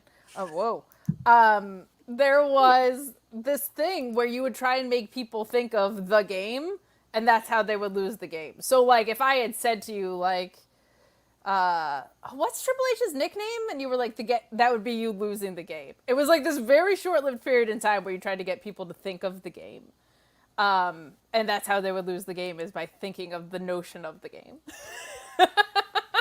So there were all these sneaky ways into it. So sometimes on Twitter, randomly I'll just be like, where are my millennials and why did they just lose the game or whatever? Like, that's just what you would do to psych out your friends. It was really dumb. I'm hearing about this for the first time in my life. Like, what? You will, if you are like, go on Wikipedia and look it up, you'll be like, this is so stupid. There's a reason it was a very short-lived period of time. I see it, like all trends. Also, SmackDown on USA premieres September 13th, everybody. All So right. for a short period of time, you will be seeing both Raw and SmackDown on USA until Raw officially moves over to Netflix. So, hey, USA is going to be having a hell of a couple of months, Kate. They're going to eat well at USA Network for sure. Alrighty, and we are back here. Tim McFall says, Denise, it doesn't make sense. Don't try to understand. It really doesn't. I had like little question marks all over my head. I was like, I'm telling you about it, and I still have questions about it. I don't understand it either, but Dark Week 19 says, thanks, Kate. Now I lost the game. That's it. That's what we do. Oh, man. Denise, I gotta say, I try not to be too much of a hater, but like, I'm very glad that Randy Orton has kept his theme, and that we haven't gotten overly, messed up by any new incoming guys. We at least have the heart of the Randy Orton theme. Yeah, that would be I if they did. What? I forget what their name is. Not Def Rebel. Who's the new ones? Wait, you're talking about the guy that makes the music, right? The CFO? Yeah, the CFO stuff. CFO was good, but the current stuff. Isn't that Def the Rebel? CFO? That's Def Rebel. Oh, Def Rebel, you're right. Because I was going through the I have another game that I'm playing with people where I'm showing the lyrics of things, and all the ones I picked, like there was a lot of CFOs in there, but I did get some other ones too. Imagine. But yeah, I do kind of miss like these. I think everybody is gonna agree, but everybody's like, I miss those songs that I'm like, I gotta download this. Like, this isn't just like my WWE song. Like, this is a song I want to listen to, and I'm listening to my mix of artists, right? Go to the gym or whatever. Like, yeah, I miss having that like appeal to it. And then, like, AJ Styles theme getting remixed, that was the one that broke my heart, I think, because I was just but I didn't like any of those songs. Either way, I was like, the original song I didn't like, the new song I don't like. You didn't want none, is what you're saying. I really did not want none at all. Not even a little bit. Dang, all right. He was talking to me and said, "You don't want none." No, I don't. That's correct. I don't want none at all. That's too funny. But yeah, we got a lot happening here. Let's see. We got Randy. Who knows what the hell he's going to say ahead of his match with Gunther. We'll see. I'm excited for this. Their first one I thought was awesome. And I'm glad that they capitalized on the ending of it being wonky. The ending was ass. Yeah, but I guess, they did it on purpose to, play into what we're getting here now. Yeah, I thought it's good now. It's good now, for sure. Leo Poroy says, that's why Jim Johnston is the GOAT. I know. Genuinely. I know. Genuinely. Man, I remember I used to buy, all the CDs. I had Volume 4, Volume 5. I had Forcible Entry. I had that was my favorite album. I had the anthology, the 3-disc anthology. Okay. Oh my God, that used to be my thing, Kay. I used to love listening to theme songs. Now, not so much. I know they're kind of lost, but that's the one thing about getting into wrestling as an adult. I didn't have that as much. CDs were kind of gone by the time that I got into it, so it's I didn't really Oh, that's right. Yeah, that's right. I feel ya. I even did the VHS, Kate. They used to have a VHS. I don't know how many people remember this. If anybody here remembers this, please let me know in the comments. They had a VHS of the music videos. So you would just get everybody's Tron. So you would get everybody's video that plays on the Tron with their song, and it was just a collection of that back to back. And I used to pop that in and be listen to my little songs video. I love it. Yes. So I don't know how many people had that, but we'll see if anybody here in the comments knows what I'm talking about. All right, let's see what Randy's saying.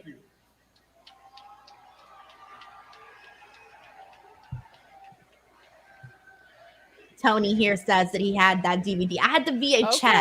I don't know about the DVD, but I had the VHS for sure. Oh my gosh. Kevin Bush says I had that. Yo, what's up? I don't even remember the name. Yeah, what do you even call something like that? Just tape Titantrons? But they had volumes because I didn't even have I had volume 4 or 6, something like that, or 3. I don't know. It wasn't the first 2, that's for sure. No, that's what I call Titantrons. Now. Is that what it's called? No. Do you remember those though? The Now CDs? I had Now. That's what I call Music Volume 5. I had 3, 5, and 20 something. I ran the gauntlet. I used to love those. Those were awesome. Me too. Yeah, those were good. I used to discover new songs. Yeah, I miss those days.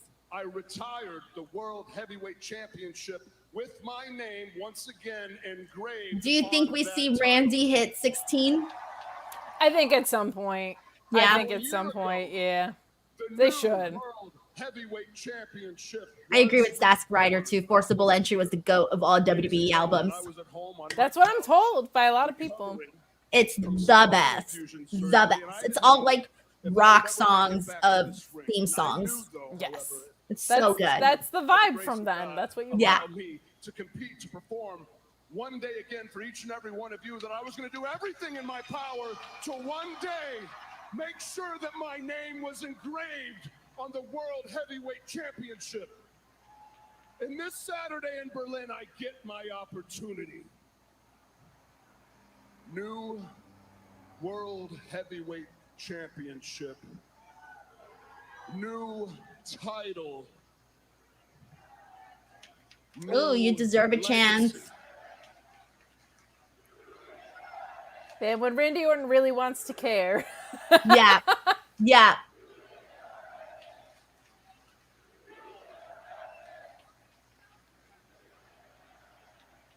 But yeah, I definitely don't want to see Gunther lose. And I don't think anybody here is expecting Gunther to lose. That's not going to happen. No, they have a couple of first defenses that are very predictable, like most first defenses are. So yeah, about it. A living legend to the people in Europe. Gunther is a legend over there. Oh, but he's a legend killer. That I will be facing a man whose head is shoved so far up his own ass that he has no idea. He doesn't even realize that he'll be facing the most dangerous, decorated, controversial, yet successful wrestler that this industry has seen in almost 20 years. That's true. Gunther has set his longest Intercontinental Championship reign. Man, somebody did the math for us a while back on the Fightful stream, and he's been champion like 85% of the time he's been in WWE or something. Oh, insane yeah? like that, because the UK title reign, the NXT title reign, the IC title reign, because he got called up right into that IC title reign. Now he's holding this. Like, he has been a champion for like well over 80% of just his days as a WWE employee. It's crazy. Shout out to him for always carrying about through TSA. For real. The 85% of his time. That's wild. It was crazy. I was like, I can't remember the last time anybody was that protected in WWE. Because even like Cena would drop and then win and drop and then win. Like, he's consistently held it for so many days. It's nuts. I love that, though. I feel like that fits him just like perfectly. Like, there are a few people that you can do that with, and Gunther's one of them. I think Obafemi's next. I think he's the next guy. I hope like so that. too. I hope he's so too. I like what they're doing with him so far. He just needs more big matches, I think. Yeah. He's so young at it. There's more reps. Oh, yeah. How old is he? He's like 26 or what is he? Like 20? He's in his 20s for sure. Yeah, he's like in his mid-20s. As I said before, I was humble. From the shot put world, I which was is crazy. humble. Gunther has never It's been wild. put in his place, but this Saturday at the Bash in Berlin, that's exactly what I intend to do. All this match ever had to be about was the world. That's true, by the way. Biotti mentions, like, even if you're not counting the championships, he still had something. He had the King of the Ring title. Yep.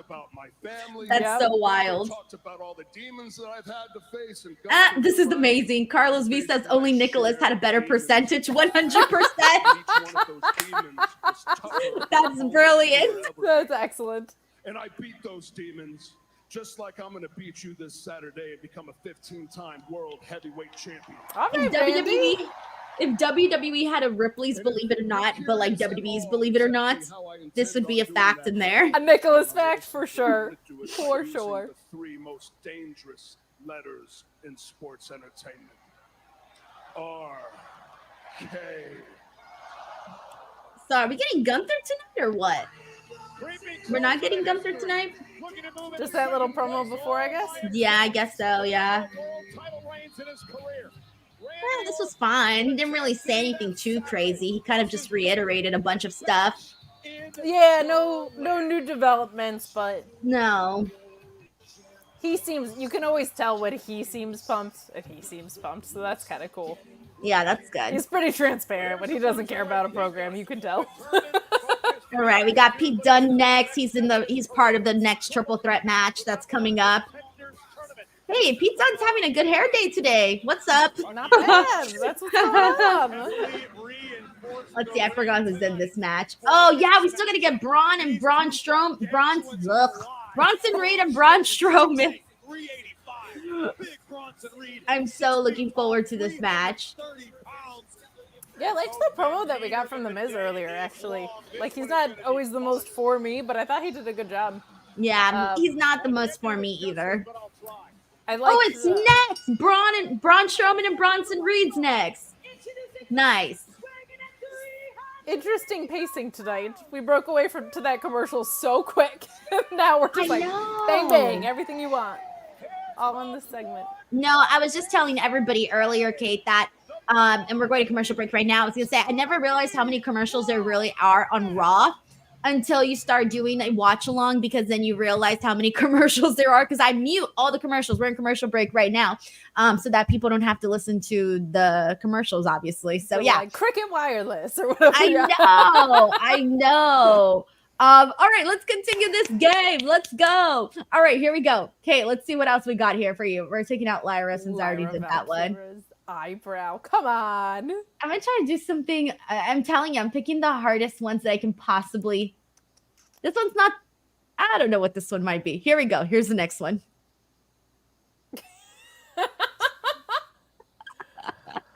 I'm gonna say Braun Breaker's facial hair. Yep, it's Braun Breaker. All right.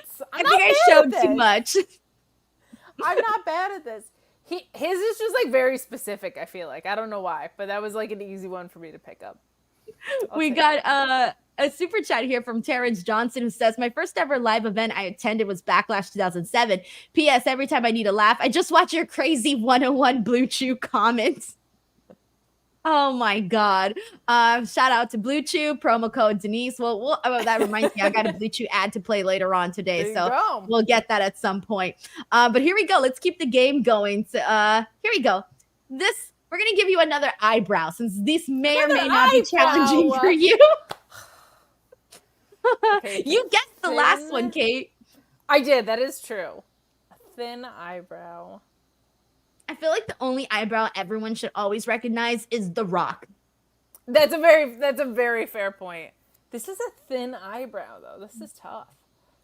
I'm looking at the chat too. Nobody's gotten it yet.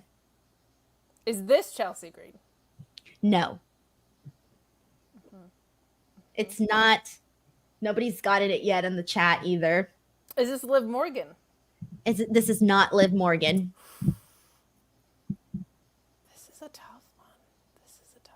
You're going to start looking at everybody's eyebrows. I'm going to be studying people's faces so closely now so that I'm prepared next time I come on here. This is tough. Is it a main roster eyebrow? Could I get that? Yes. Okay, main roster eyebrow. Mm-hmm. Is this Tiffany Stratton? No. Man. It's someone on Monday Night Raw. It's a raw eyebrow. Mm-hmm. Is it Katana Chance? No.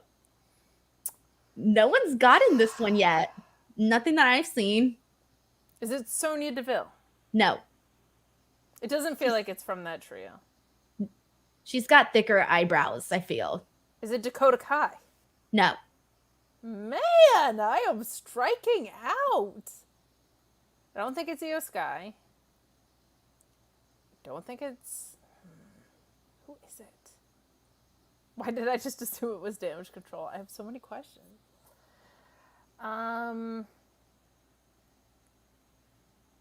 This is a tough eyebrow. I was going to say, I wish everyone could see your face because you're really thinking. I'm thinking so hard about this. You're running out of time, Kate. Oh, no. It's not an Io Sky eyebrow, right? No. No. Person said, no, I don't want it. not Kaden Carter eyebrow. No. Of course I want it, just like everyone else would. I just didn't want it. Like So hard. What other women are on Raw? WWE Championship. I had an opportunity to sit Brutalities is like we're just naming all the women on the roster I know. now. Is it a Raquel Rodriguez eyebrow? No. I think she also has like a thicker brow. I think so too, but I'm getting desperate, Denise. It's someone we've talked about today. Oh my god. It's not Me Chin eyebrow. She's on SmackDown. Actually, I'm gonna wait for you, Kate, to try to get this answer. Superheroes come to life. It's someone we talked about today? Yes. It's not Rhea Ripley. No. She has very cool eyebrows. Her eyebrows Yes. are no. She's got the slid, the little shaving. Yeah, and it's like all dark and cool. All the attention. It's not all the Liv Morgan. media, all the interviews. But what good did that do them when the bell rang? It's obviously not Lyra. Now you scoffed at us going into Clash Castle, saying we didn't have a chance. Tell me when you want the answer. It's not Sonya Deville. It's not Zoe Stark. It's not Shayna Baszler. Just because you want It's not Dakota Kai. to be the best doesn't mean we are. And they're on Raw? Berlin, who Yes. prove all the doubters wrong. This is killing me. Expose Jade and Bianca for the frauds that Do you give up, Kate? I give up. All right. So I people forfeit started eyebrow. getting the answer. The first one I saw that had it was Oh! Ivy Nile. You know what? I wouldn't have thought that was her eyebrow. It would have taken me years, honestly. I thought And hers people would have been started like, getting it by the end. I didn't think she had such sleek eyebrows. So you learn so much coming on the show. Yeah. It's amazing. All right, but you know what? You fought a hard-fought battle against the brow. I did. You're gonna go to sleep and you're gonna see eyebrows in your dream. So, like eyebrows and Braun Strowman's beard. And I was like, it can't be Nikki Cross. Like, who am I forgetting? Dominic Carranza says, I'm surprised we haven't had any lowbrow remarks. They've all had nice little arches, you know? You can't Jay says, I would have never gotten Ivy. No, because I think of her as being like so jacked and badass, and it's a very sleek, groomed eyebrow. And very it had groomed some eyebrow. very long lashes in it too, which I don't think of when I think of Ivy. But Plus, now also I will she had forever. the blue eyeshadow. Yeah. Very, I don't think of like the little frosted, details. like now I'll never unsee it. Jay says, over under 3 tsunamis. I would hope at least 3 tsunamis. I think 3 tsunamis is a good number. I'm going 5. 5. Ooh, I hope we get 5. 5. So let's see. Braun's on fire right now. He went right in on Bronson. I think it's gonna be 4 on Braun, and then somebody else is gonna eat one. Hopefully, Adam Pearce. Adam Pearce. Denise, can I ask you about your shirt? Oh yeah, it's Is it Kitty a Hello Mysterio. I got it in Mexico. I saw it and I was like, oh my god, this exists? I had never seen this before. It's adorable. It is so cute. Right? Is it a licensed Hello Kitty Mysterio shirt? Or did you not so much? Okay, I was I curious. don't think so. I found them in those little stands, and they have like New Japan ones. So they have the New Japan logo, but with Hello Kitty. Hello Kitty.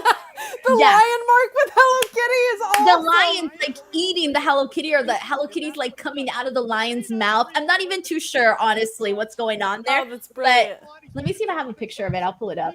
That's so cute. We got Bronson here. Let me put the Reed volume up. understands that if you want to make an omelet, you got to break some eggs. And rather than eggs, Bronson Reed is start breaking. I'm glad they've WWE gotten Bronson superstars, Reed including like heated Seth back up. freaking Rollins. That Here's makes the me happy. picture. Oh no, so there's a different one. Here's one of them. She's a little Jushin. That rules. Isn't that Oh my cute? God, I love that so much. Then there's these ones. See, here it looks like she's coming out of the mouth in the bottom one. Oh my God, I love that one. Giants of yesteryear. This is a new That's breed of amazing. man. Yeah. Best athletes in the world. Those are so Case cute. in point. That's like a flying Dude, Braun Strowman's been having Bronson's number here for a bit.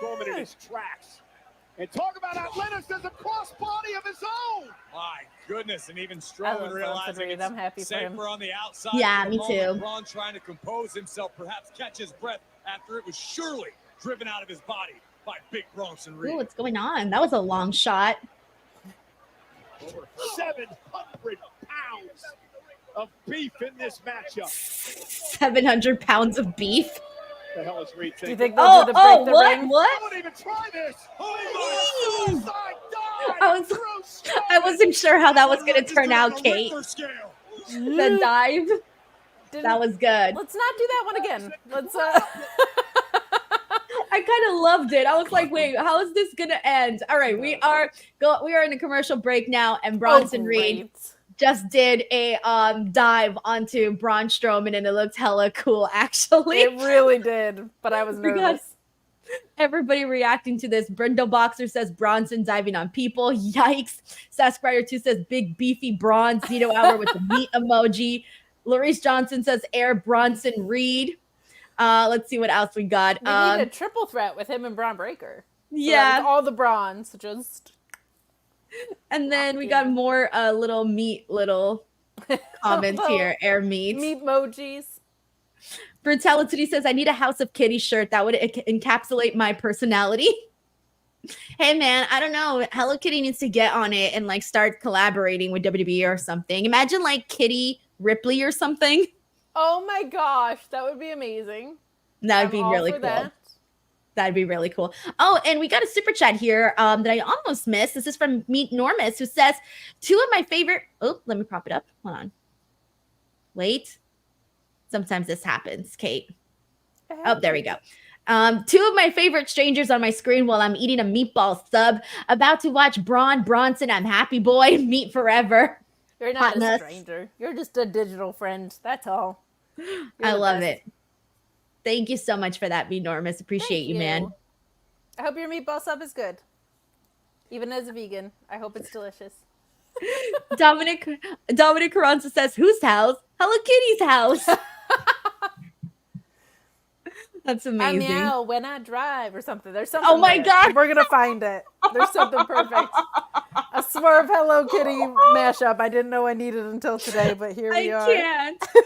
Oh my gosh. That shirt's cute as hell, though. I love that. What is it? I meow when I drive. I meow. All right, we need this to happen now. Wait, we need to. Okay, hold on. There's got to be more. There's got to be more where you can throw in Hello Kitty. Gosh, I'm sure. For these meowing reference. What are we not thinking of? Something with Cody Rhodes. Adrenaline in my soul. Something on my bow. No. Because she has a little bow. Like Hello Kitty, got my bow or something. There's something there. Oh man, that's so funny. I purr when I drive. That's what it is. All right, let's keep this game going. You're doing really great, Kate. All right. I'm coming off a hard loss here, though. That was okay. rough. You know what? Let's give you something to boost back your morale. Okay. See, this makes me nervous because what if I'm wrong? That's Bailey, though. See, I was like, we got to boost your morale here. That's Bailey. All right. The nose ring, the thinner lips. I got my girl. See, you got it. All right. Who is this? Ooh. Who is that?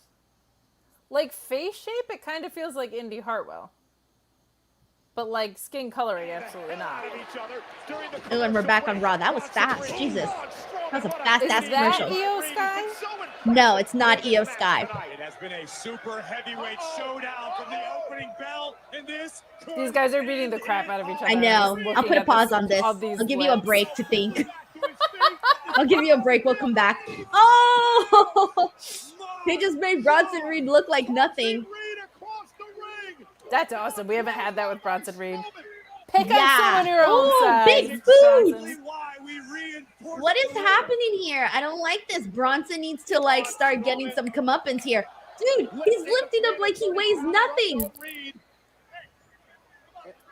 He's strong. Like I knew that, but damn. Bronson Reed didn't end up in about the third circle of hell. He got straight through the center of the Is he gonna choke slam? No. I thought he was about to choke slam him on the ring apron. I wonder if they're gonna do the ring implosion. Was blinded and Reed set it up for this. It would be cool. They haven't done it in a long time. Daniel says big meaty men slapping meat. That's it. I mean, this would be the match to do it in, that's for sure. It is, yeah. All right, Braun's going back for more.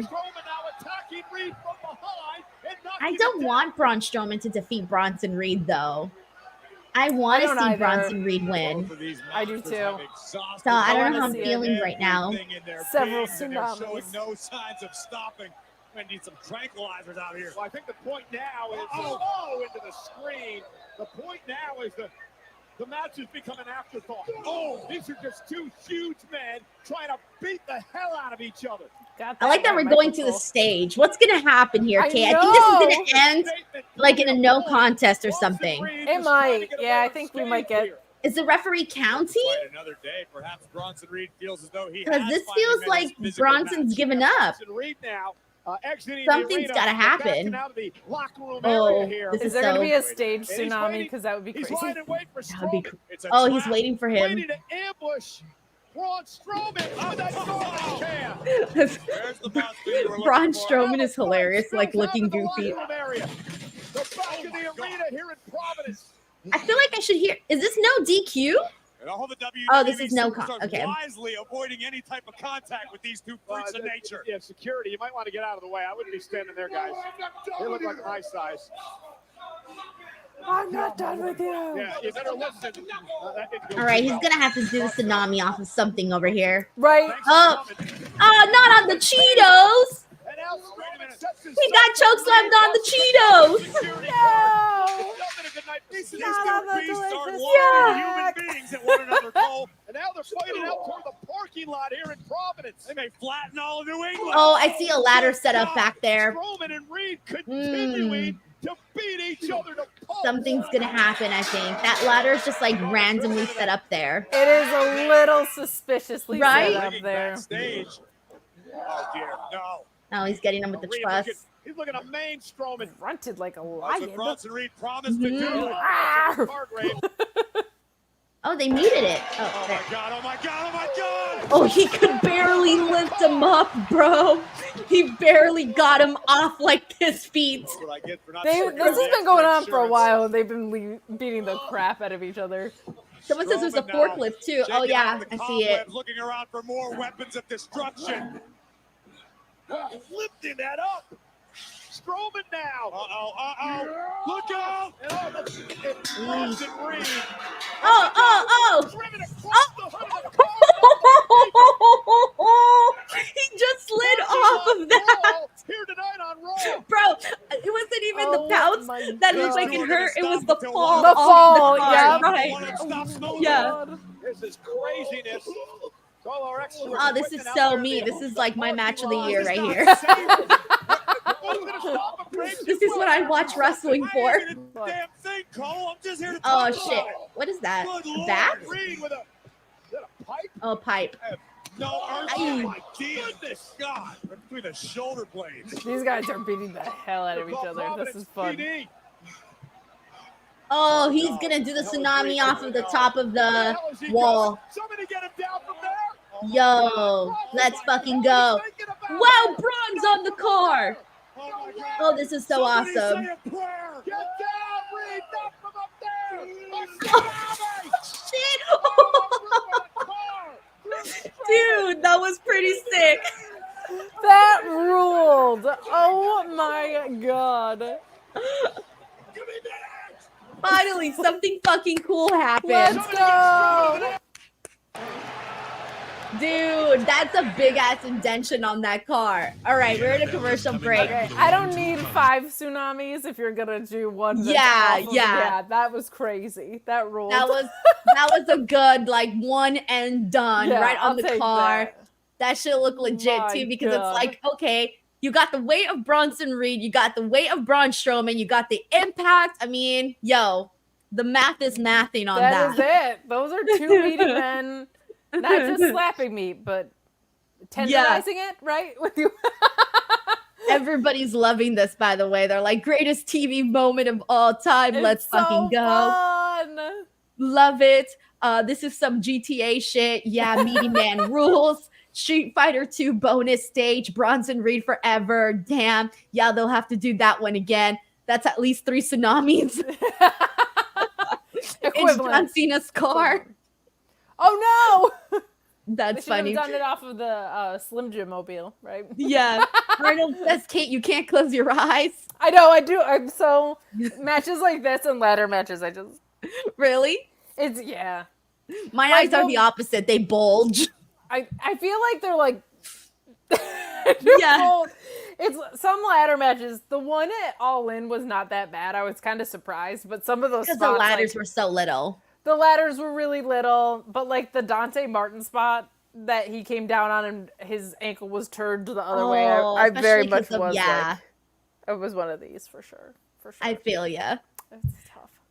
We got Daniel here who says that was the extreme. Dan Jackson says meat match. Misfit Wrestling Podcast. Holy ship. Johnny T, my night is made. Yeah, we're feeling juicy now after that. That's what's up. Luis Arturo Mendez says, whose car was that? I don't know, but that's a really great way to work in like his next opponent and be like, yo, what the fuck? That was my That car. would be awesome. We've never seen that. Have we seen a Right. setup that was like, bro, that was my car? Yeah. We got Meet Normus with a super chat who says, I need a shower and a pork chop after that match. That's it. It's a meat match to the nth degree. Tim McFell says, stop Bronson Reed up. Strap Bronson Reed up immediately. Let's fucking go. Dude, I can't wait till they do Gunther and Bronson Reed. If they do decide to do that. That would be awesome. I also think there's I feel like you can hot potato the mid card since the top of the card is so stable. So like a 2-month Bronson Reed run or a 6-month Bronson Reed run could do wonders for him without kind of detracting from the path that Braun Breaker is on. Like that could be really fun. Like let's get these titles flip-flopping a little bit in this mid card picture. I'm all for that. I think I'm here with you on that. I agree. We could have the Tsunami versus the Chop. Oh yeah, let's do that. Let's heat them up. Okay, which one would you rather take? I'm gonna ask this question and the chat this question. All right, would you rather take a Chop from Gunther or a Tsunami from Bronson Reed and death is not an option? You have to take one of them. Which one is it? I'm going with the Chop. Yeah. Chop, okay. Because the damage is centralized. Where I feel like a Tsunami, you're just like your whole body is just wiped out. I'm going Chop. All right. I think a lot of people are saying Chop. A lot of people are actually saying Chop. Except for Ricardo, he's down to take the Tsunami. He doesn't. I get it. I don't want those Gunther Chops either, but a Tsunami seems like. Like a Chop would make me want to die. A Tsunami could actually kill me. Yeah. That's how that feels. That's fucking awesome, though. I'm glad they this did match this. has been awesome. Ooh, I just noticed that the glass popped out. I didn't even notice that the first time. That the glass windows from all four just exploded. Talk to me. Hey, please. He's talking about his fingers. Trying to get medical personnel out here now. What's interesting about this, bro, I'd be like on my intestines fell out of my butt. I'm kind of like, why his fingers, right? Least, yeah. Medical attention. And this is two alphas battling over territory, plain and simple. There was no title on the line. Yeah, the winner's purse, but Bronson Reed. I always remember the line from Mean Girls where Katie Heron goes to the Halloween party and she comes out so sad and she goes, I feel like my heart fell out of my butt. We've all been there. We've all been there where it feels like your heart fell out of your butt. That's literally what I feel we just saw here. We got Brandon here who says that car owner will have some fun reporting that. Yeah, can you imagine calling your insurance? Hey, what happened? Well, 2 big meaty dudes were tsunamiing on my car. There was a tsunami on my car. Oh, a natural disaster? There you go. Well, not quite. Yep, there you go. Beautiful. Thank you so much, Brendan. Just Ricardo says Braun sprained his toe in that segment. Nick the Nena says Bronson finally avenged Ricochet. There you go, yeah. Yep, and then it looks like Uncle Howdy is main eventing. Someone says it was CM Punk's car rental. Watch it be Drew's. Oh my gosh. Bronson versus Drew, I'll take all day, every day. Twice on Sundays. That's so funny. Lord Kev says comprehensive coverage should cover that. Now with these rates now, let's go. Joe Hendry mentioned on Raw commentary. Nice. Oh, I didn't even notice that. What did he say? I think just was recapping NXT, but cool that his name got thrown. He should appear technically, but we'll let it slide. Yeah. We'll find out in a matter of time. He was in NXT UK. Oh, so we're getting. Oh yeah, now it's time for the triple threat. Main roster, as Corey alluded to, and a former NXT Tag Team Champion as well. Yes, it is. I don't know how I've been feeling about this New Day. I haven't been feeling it at all, Kate. It's not great. Like, I'm on the ride, but I'm just like sitting there, no reaction. It's kind of like just the beginning of the ride where you're just chugging up and up and up and nothing's really happening. Karrion Kross, that's literally what it is. They've given him like as many repackages as Lacey Evans at this point, and he's just not connecting. And I feel bad saying that, but it's like they just haven't found something that works. And I was really thinking this might be it because AOP is so great and just has not clicked. It has not. That could all begin tonight. Oh, I thought we were going to go to commercial right now. They've been doing that. Like, after every entrance, they've been going to commercial today. All right, so we're getting Xavier Woods versus The Miz versus Pete Dunne. Qualifier match for the #1 Contenders tournament for the Intercontinental Championship. Who do you got here for the win? I don't know if they're gonna like play with the dissension, but I feel like I'm gonna go with Xavier Woods just to change it up, just for fun. I think you might be right. I'm gonna go with Pete Dunne, although I feel like for the story it might make more sense for Xavier Woods to be in it, but because I like Pete Dunne the most, I'm gonna go with Pete Dunne. I want it to be Pete Dunne, but I think it's gonna be Xavier, yeah. So that Kofi has something to get jealous about.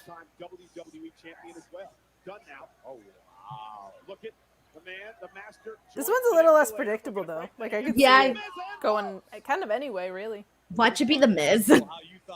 It might. Like he has the most amount of reigns, like record pending, right? So they could play that story out, but I think he's there to probably take the pin in this. Oh, ouch. Miz wisely stepped out of the way, and the A-lister in control for the moment. Oh, okay. They're doing some fun stuff in this. Not bad. Yeah, I was going to say they're trying some new things. I was going to say it's kind of fun. All right, we are now on a commercial break, and I'm going to pick up where we left off, Kate, because you didn't ever get this one. So here we go. Who is this? This is so hard. What I only guessed Io Sky, right? And it's not Io. Is it Kairi Sane? Yes, it's Kairi Sane. Let's go. All right. Let's go. I'm not bad at this. I'm not bad at this. You're feeling it. All right. Let's go ahead and move on to the next. I was gonna say this one's super easy, but let's do it. The next ones feel pretty easy. Is that Drew McIntyre's ear? Yeah, it's Drew McIntyre's ear. All right. See, this is what happens when you knock the hard ones out early. Because now, I did. Now maybe I get to coast for a little bit. All right. Who is this? Is that Kofi? That is definitely Kofi Kingston. Okay. Okay, see, these are definitely a lot easier. I think I when gave you too say much. They're easy, then I get nervous because I'm like, if I get one of the easy ones wrong, that makes me feel like I'm a chump. So there's more tension with it. But You're like the pressure's on. It okay. is. Okay. What about this one? That could be so many people. Is that Raquel Rodriguez's hair? No, not Raquel. Is it Chelsea Green's hair? No. I feel like she serves so many looks. That's why I feel like she should be in this, which is why I keep guessing her. Whose hair? Brown with a wave in it. That's not Katana Chance. No. It's not Sonya. It's not Shayna. It's not Zoe. No. It's not Bailey. We already had Bailey.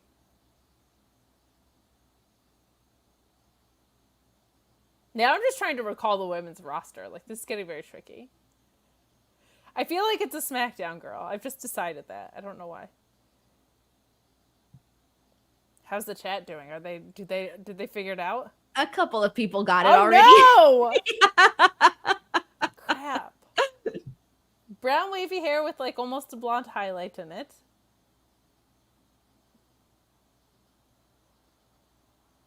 Oh my gosh. Why is this so hard?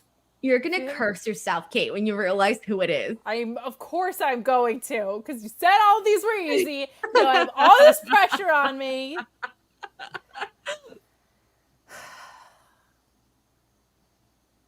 Can I get a brand? NXT. It's an NXT.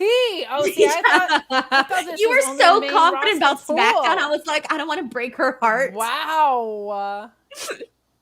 NXT. And there's so many women on NXT. There's so many women. Is that Roxanne Perez? No. Roxanne's got like darker hair. Not Adriana Rizzo. No. That's kind of the look she has now.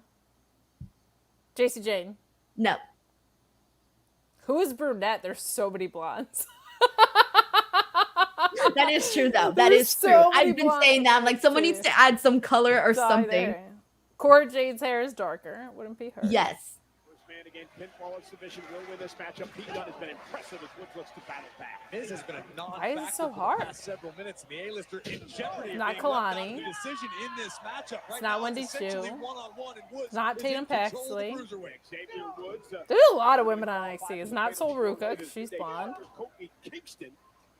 Just think obvious. If I was thinking obvious, I would have gotten it by now. Who's the most obvious person with this hair on NXT? Pete Dunne taken down by Woods. Who has a? They're all blonde, like all of them. And Xavier Woods. Who? This one has like it's brown with the blonde highlights. Around and round, Dunne goes. Lola Vice. Yes, Lola. Oh my God, that took forever. Oh my gosh, there it is, Lola Vice. My goodness. And yes, a lot of people had Lola Vice, and I thought that one was easy because she has that like same curl all the time. She does. It was the blonde highlight that threw me. I still have like fully healed brunette pure Lola Vice in my head. That's so funny. That seemed like, I'll be honest, seemed like a white girl with brown hair, not a Hispanic woman. That's what that felt like. You were like, what is it? That was driving me crazy. We got ramen noodles with this Kate has to have her banks confiscated. Well, hold on. These are iconic. I got more right. I'm a Latina. That's so funny. There's very few women with that. Like, it's like jet black hair, like dark, or I think the super only blonde. one is Tatum, really, with the jet black hair. And Roxanne has darker hair, and Cora has darker hair. Oh, yeah, that's and right. So many blondes. So many. All of them, practically. Yeah. I feel like I've talked about that, where it's like if I was on the NXT roster and I was a blonde girl, I would add some color or something. The Eva Marie move. Like, Yeah. do something that pops, right? We're still on this triple threat match. We're back from the commercial break. I was barely paying attention because I was so fixated on Lola I know Vice's hair. you're still Shame on thinking me. like, how the fudge did I miss Lola I missed Vice's that hair? so bad. Dang. Hoisting Miz up and driving the A-lister down into the cover goes Woods. No, Woods decides he needs another one to put Miz away. I don't know if I agree with that, Woodsy. Oh, I actually just noticed that Xavier Woods has the tape with the armband, the armband with Sid's name on it. That's Nice. a sad one. Not that there's ever happy ones, but I know. Sid's a bummer. Yeah. Sid's a bummer to lose. Down he goes. Woods now cover on Miz for the win and to advance. Miz kicks out at 2. Now Woods trying on Dunne. I wasn't so fixated on Lola's hair. This has been good from what I've been paying attention to. You're scarred for life on people's eyebrows, people's hair. You got ears down. You got ears I got down. ears down. I got men's facial hair. Next time you come back, I'll give you the titties because we do titties on this show too. If I'm good at that, Yeah. I'll be very proud of myself and also question myself a little Yeah. bit. Like, how closely am I paying attention to titties? Is it Last time, the hardest one I ever did on here was Jacob Fatu's titties. I put those out. I think I was there for like 5 minutes. Nobody was getting Jacob Fatu. Jacob Fatu's titties, that seems like it would be a tough one. Yeah, it was kind of tough. One. Miz delivered that with some malice. Honestly, this has not been bad at all. Yeah, Miz has looked better in some of his more recent matches. Like, he's looked good. I just think the whole story, the whole tag team story was just like, it went on a little bit too long. That was one of those ones where I thought they were going to win it at Mania and drop it on Raw on Monday. Because, like, it Me didn't too, need yeah. to be a full reign, and I thought they were going to add Yeah. a little more juice to that Raw. Oh, I thought Woods had it there. Here comes Woods. There it is. Oh, it might be Miz. No? Pete Dunne, though, sends Miz out of the ring. Pete Dunne No, I think Miz is still going to go in and break it up. Yeah. Oh, and he pulls Dunne off at 2. This has been good. Yeah. Fun mix of people in there. Like, all very, very different. Dunne with it locked in. Is Miz going to tap? Miz luckily was able to wait. Miz at the cover. The cover now on Woods. He's got to get the shoulder up. Dunn now rolls through. Miz writhing in agony. I think the worst mistake Miz could have made was trying that cover on Woods because he had his knees underneath. Yeah, I don't know if I need Miz in a fatal 4-way. I feel like Jey Uso, Xavier Woods, those would be like the...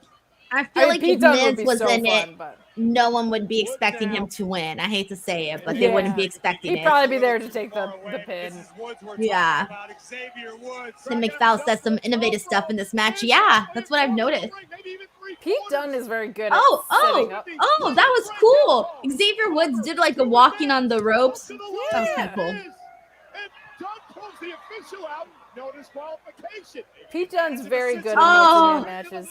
I think Pete Dunne is stealing victories here. No, I think Xavier Woods will break it up. He didn't seem like he was down and out completely. Yeah, not enough damage. Oh, I was wrong. But I was right on Pete Dunne. Oh, shit. I know. That's awesome. I'm very glad that they're using him a lot, even though Tyler Bate's out. Like, that makes me happy because he's great. He's a freaking great wrestler. All right, so now in this 4-way match, we have Jey Uso, Pete Dunne, and there are 2 more spots to be filled. 2 more spots to be filled. That was cool, man. That was very cool. Yeah, I liked that ending. Lord Kev says that was called the Limit Break Elbow. Final Fantasy shout outs. Nice. Oh, I used to like my uncle used to play Final Fantasy, and I used to love the way the girls dressed in Final Fantasy because they had the skirt that was like split. Yeah, that was cool look. I don't know shit about video games, but that's the one thing I know about Final Fantasy is the skirts. That's it. I know. Are you a gamer, Kate? Not at all. Like Will Ospreay's entrance yesterday, I was like, I have no idea what's going on, but I'm happy. Oh yeah, me either. Yeah, I don't know nothing about games or nothing. All right, we got a Braun Breaker promo. Braun Breaker and Braun, the tournament to determine your next challenger is officially underway. I assume you've been keeping a close eye. What do you make of the winners so far in Jey Uso and Pete Dunne? I say bravo. Great work by both guys. Jey Uso, yeet. Pete Dunne, hard-fought win, the bruiserweight. But I heard last week Jey Uso name-dropping me in my championship. You better watch your mouth, Jey. Because there's never been a member of your family to beat up a member of mine, and you are not going to be the one to do it. And Pete Dunne beating me for the Intercontinental Championship. Braun is so tan. I'm sorry. That's all I've been thinking about this whole time. The tannest. This tournament. He looks more tan than before. Him and MJF just duke it out for the most ridiculous tan every week, I swear. Yes. I was going to say, I feel like it's more this week, right? Than like previous weeks?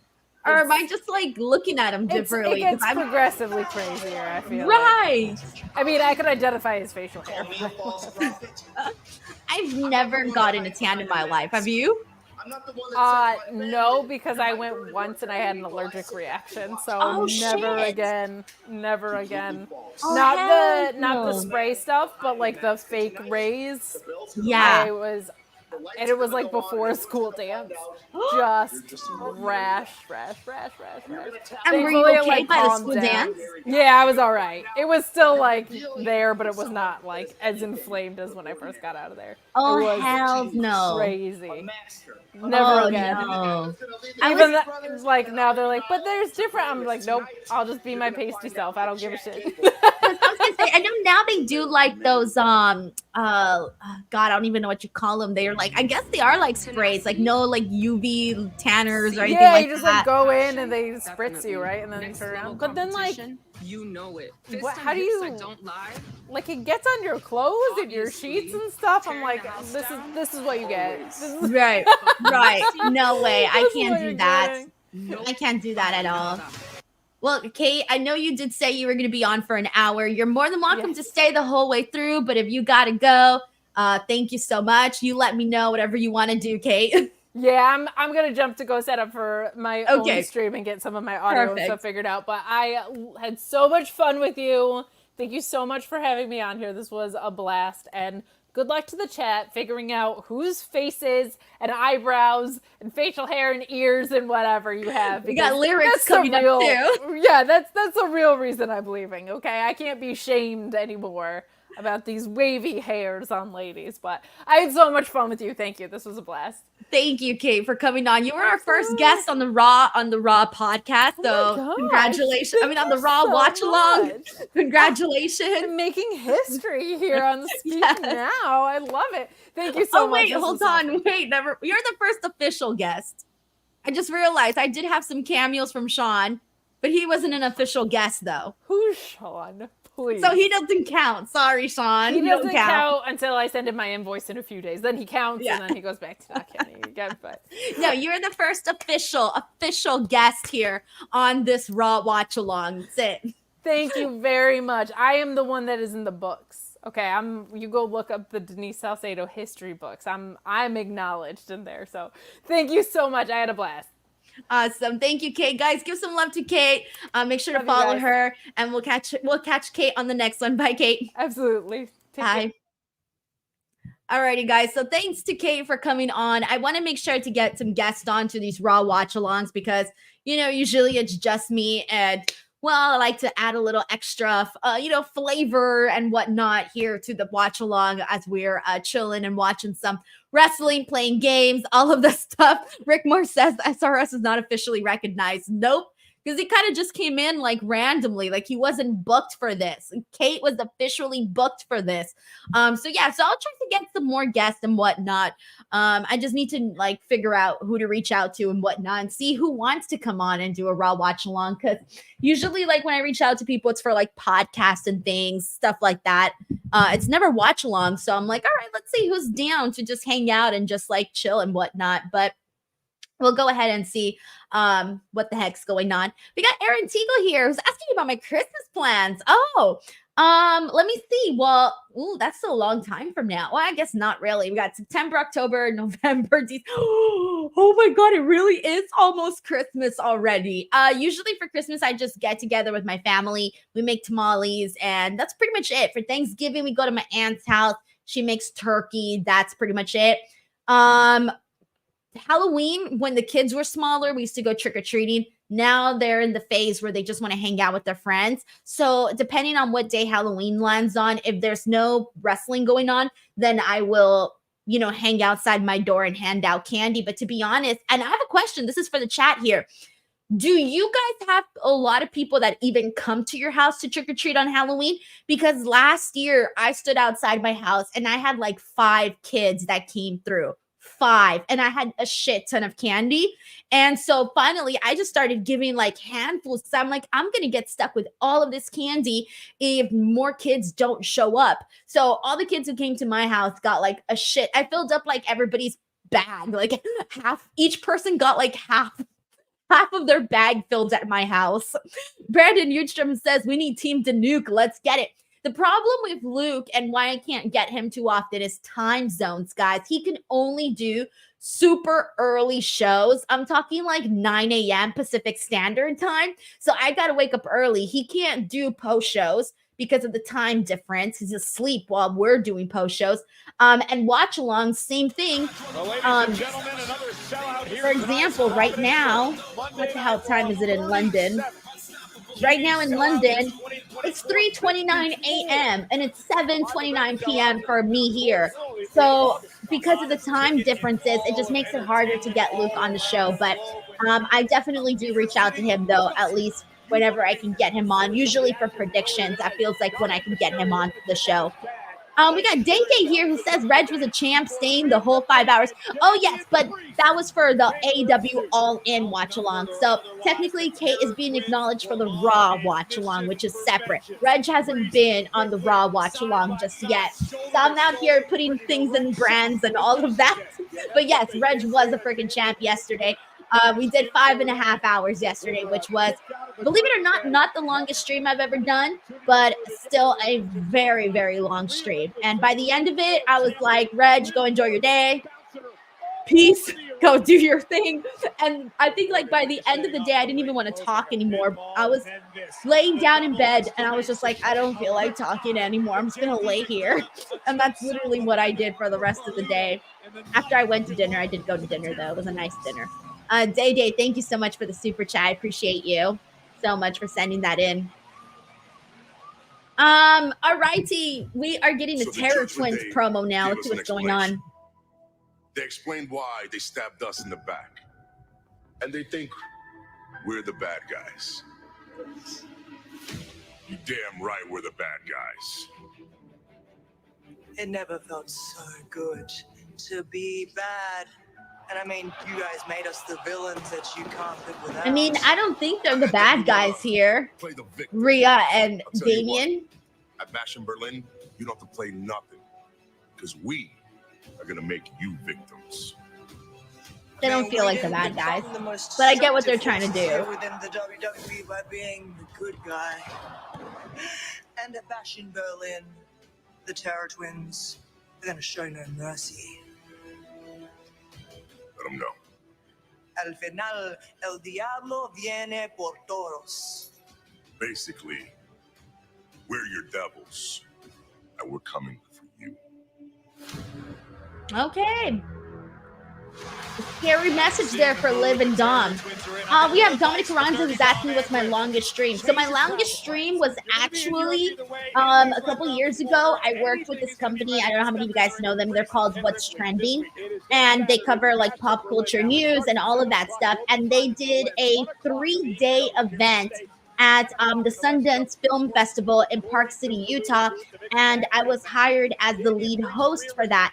So basically for 3 days straight, I streamed for over 8 hours nonstop each day. So I did 3 days, 8 hours each day, live streaming, talking the entire freaking time. And we had like celebrities that would come through and they would come down and do an interview with me.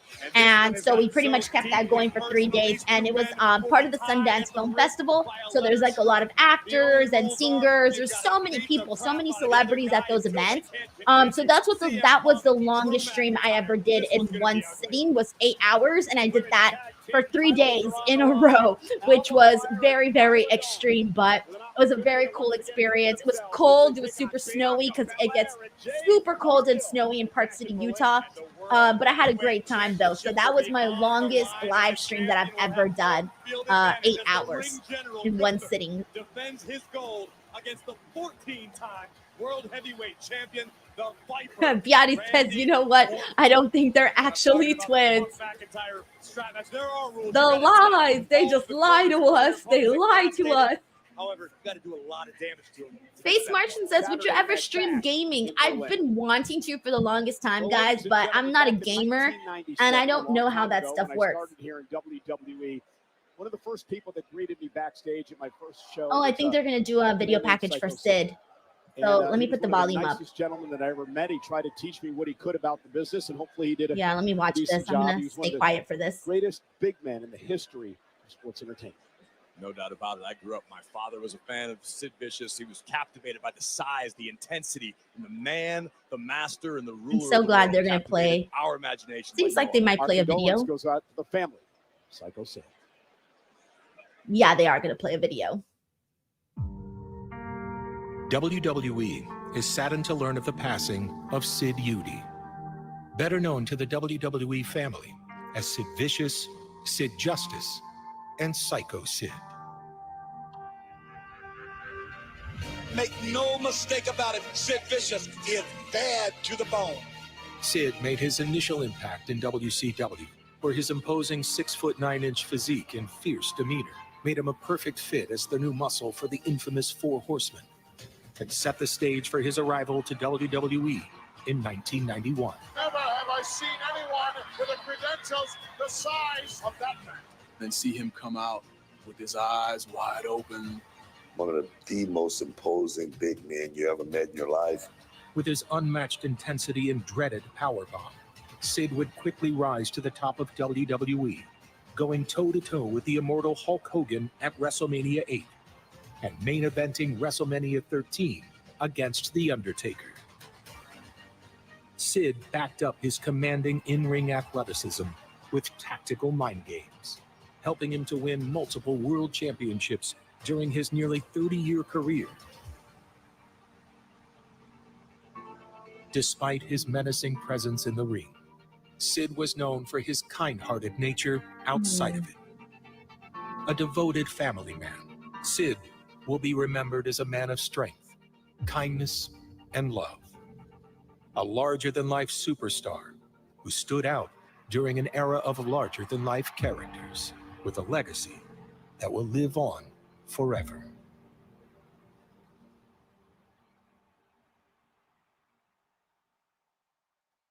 A really nice video package there for Psycho Sid, for him to WWE always does really good with the video packages and honoring people. So I'm really glad that they did that, because that means a lot to the friends and to the family of Psycho Sid, and for him to have his family get to see that, and to it's nice for them to show that, So, oh man, oof, guys, always sad. Always sad, but yeah. Oh, I never know how to transition from this stuff. But I love that everybody's putting in some nice, things to say here in the chat. We have a super chat here from Day Day, who says, "Who's your favorite male-female tag team?" By the way, we're in commercials now. Male-female tag team. So my favorite tag team, I keep switching before my favorite tag team. So my favorite tag team in WWE used to be the Hardy Boys.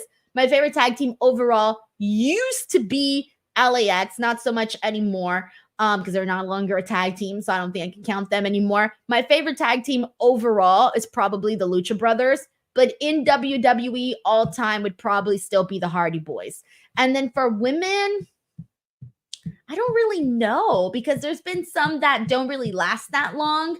They've been short-lived. But I really did like what Sasha Banks and Bailey did when they were tag teams, when they were a tag team, excuse me. That was fun. But that was probably it that I can remember for female tag teams that I really loved. Everybody else kind of felt short-lived. But thank you so much for sending in this super chat, Day Day. Appreciate you, man.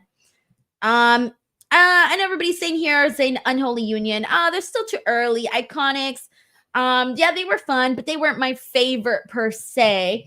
So yeah, I do think it was Sasha and Bailey. I did like them a whole lot. Let's see who else we got here.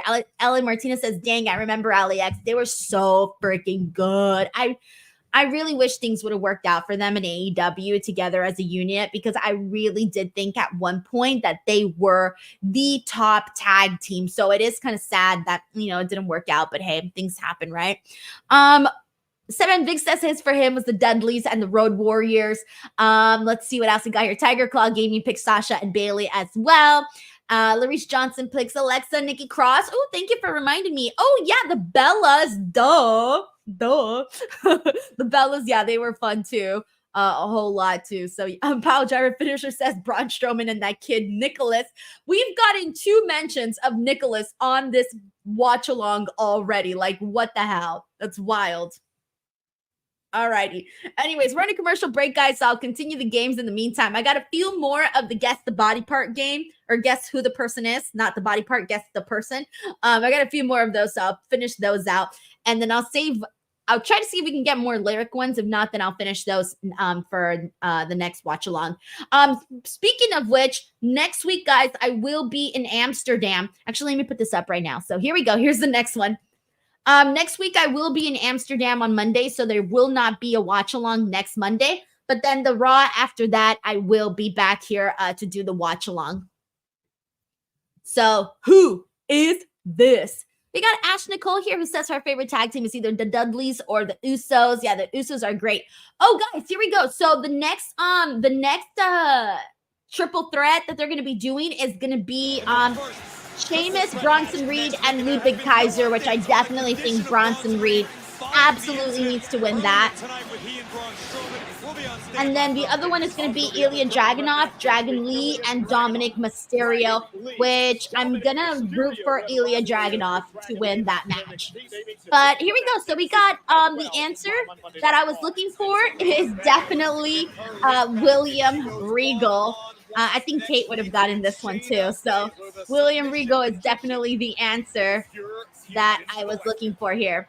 Next week on Raw, we're also going to see Zelina Vega and Shayna Baszler.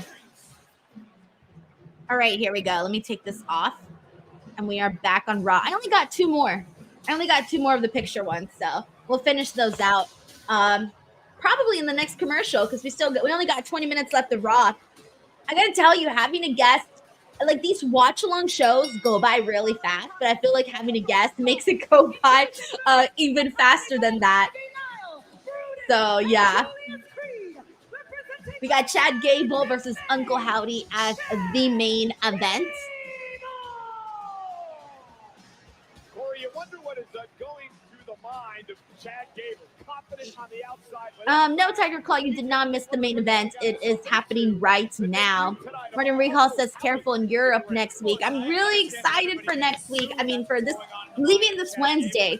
So Wednesday, Thursday, Friday, Saturday, I will be in Berlin, and then Sunday, Monday, I will be in Amsterdam, and then Tuesday, I will be traveling back from Amsterdam to Los Angeles. So yeah, but I know you guys will feel like I'm not here, but I will be posting lots of Bash in Berlin content. So I will be here through interviews and other content.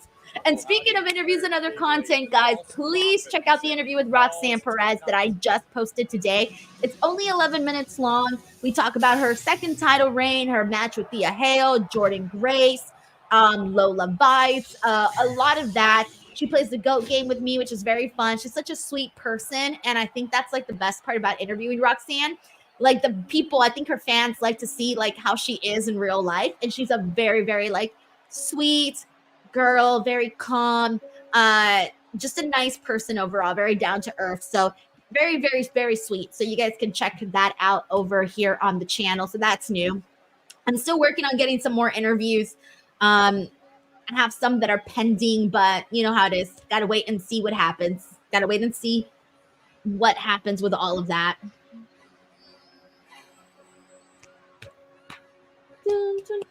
I was going to say something else, but I don't remember. Sven Big says no German tacos. That's like eating fish at a diner.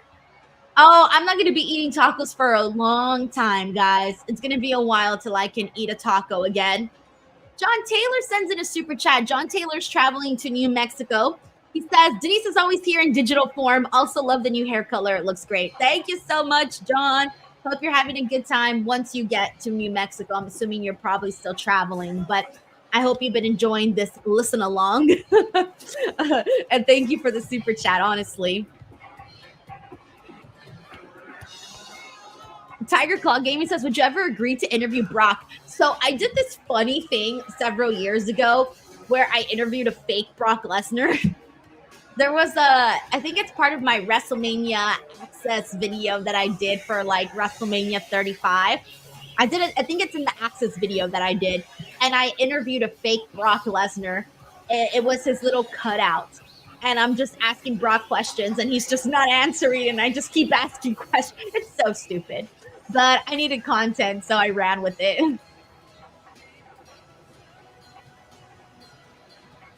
And I've also been posting like clips and stuff on Instagram.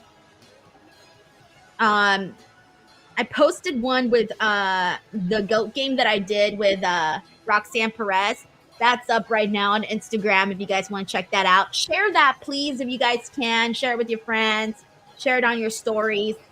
It just kind of helps the reel get a little bit more love. Like the more shares that a video gets, the more chance that the chances are that Instagram will actually push it out to like other people for them to find it, and so that the video can go like viral. So we'll see. Yadi says you'll have to order Ulster when you're in Berlin. It's a delicious drink. It's part beer and part lemonade.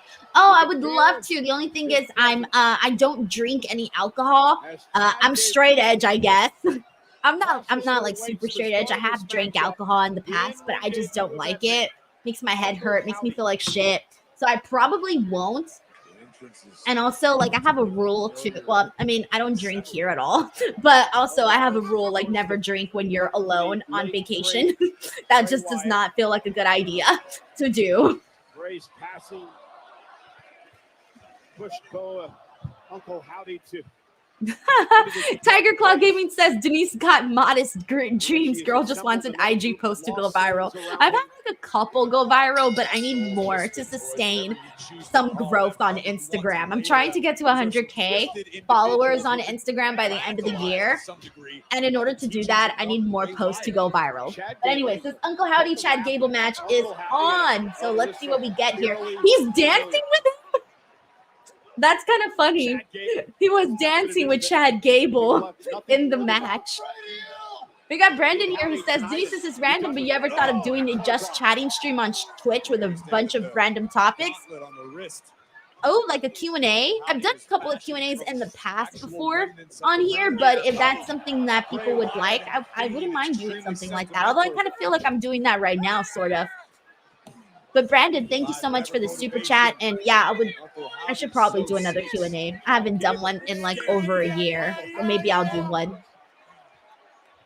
Thank you, Paulton. It says I just followed you today. Woo! Thank you so much. All right, so we are on another commercial break, guys. This may be the last commercial break, or there might be one more. But in the meantime, I will go ahead and do the games, the last one that we have. All right, here we go. Here's this one. This one I think is easy. So I hope you guys get it.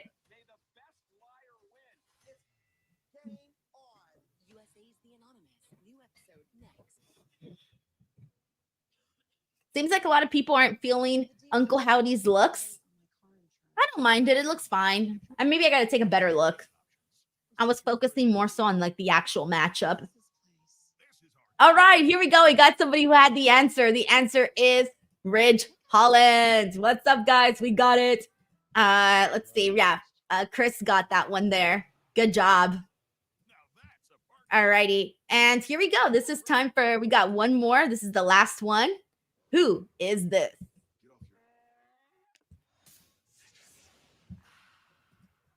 We got a shoulder now. A shoulder and hair. I think Kate would have been stuck on this one for a while. Oh no, Base Martian says that the Uncle Howdy look feels Party City. Oh no. Alrighty, and people got this one so freaking fast. Wow, I was not expecting for you guys to get it this fast. Yes, the answer that we are looking for is Scarlet. Jay Growls 9 had it too, and Martin Rahal got it too. Dominic Carranza also had it. Larice Johnson. And let's see. Yep, those are the first few people I saw had it. Good job, man. Yo, I thought that one was going to take a little longer for people to get. I'm actually kind of glad that people got it pretty fast. John Taylor's like, I suck at this. How? I gave some really easy ones. Like some really easy ones. Next time I should just do like half the face. Like, can you guess the other half? Oh my God, I'm so silly. Power Driver Finisher says, gotta start paying attention to women's shoulders. Oh my gosh. I can't believe it. I thought that one was pretty easy. Anyways, but there you guys go. That was the last one of the picture one. We're still on commercial break, so I'll bring back the lyric game. So here we go, guys. Whose song is this? Based off of the lyrics that we see. This one's super easy, guys. If you don't know this one, I don't know what's going on with you. You're not paying attention. I'm on my own against the wall. The pressure's building, but no, I will never fall. All righty. Beati says I'm more of an elbow man myself.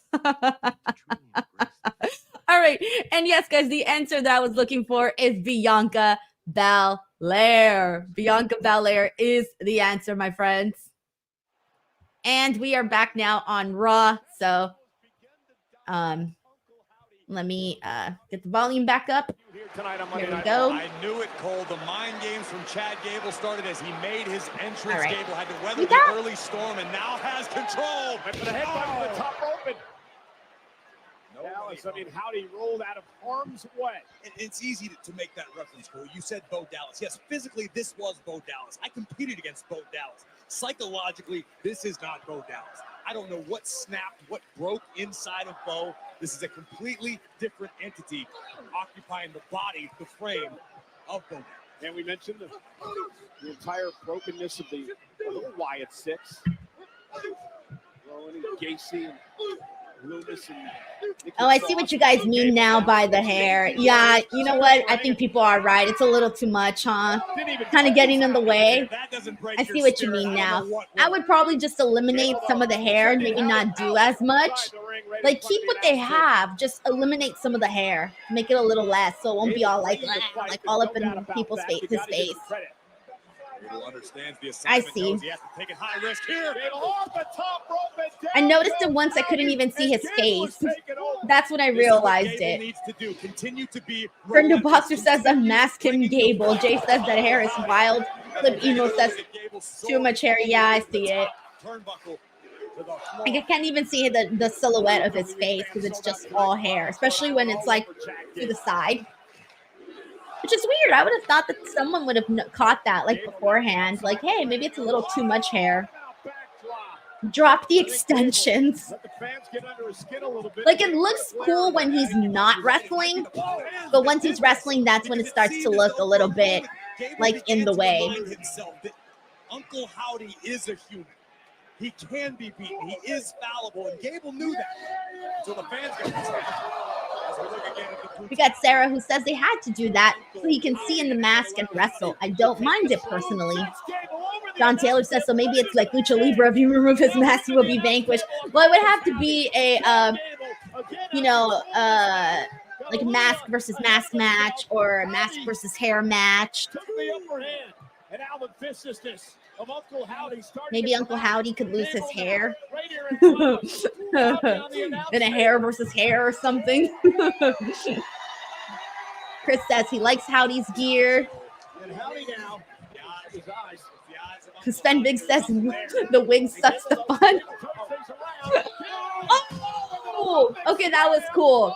That was cool. He did the angle slam on the commentary table to freaking Uncle Howdy. That was pretty dope. I guarantee you right now, pretty dope. Howdy wishes he was something a little more than human. That looks super cool. Clean. I don't care how bad you think you are. Your back is going to be in pain after that one. Now Gable and Howdy's motionless. And Gable telling the official Rod Zapata. While we wait for Bo to get up, Uncle Howdy, excuse me. I just go back and forth. Uncle Howdy, Bo. If you're new here and you haven't subscribed, click that subscribe button. I'm here every Monday doing watch-alongs unless I'm traveling, which next week I will be traveling. But other than that, I will be here every Monday for the rest of the year. Uncle Howdy has one of our lights that's somehow intertwined in his body somewhere. There's a light that's from here. That's how hard he hit this table. It is. It's hanging down his There it goes. Then it just fell. And now Gable with Howdy on the top rope. Chad Gable now. Let's see what happens now. Of Uncle Howdy. He claimed this would be a purge tonight. Right now, Chad Gable. Ooh, what's happening? Oh, nothing. I was like, why are they looking at each other like that? I'm like, what are they going to do? What's going to happen? Ooh, nice. That's got to do it. If Gable can I love Chad Gable, guys. He's such a great wrestler. But we already knew that.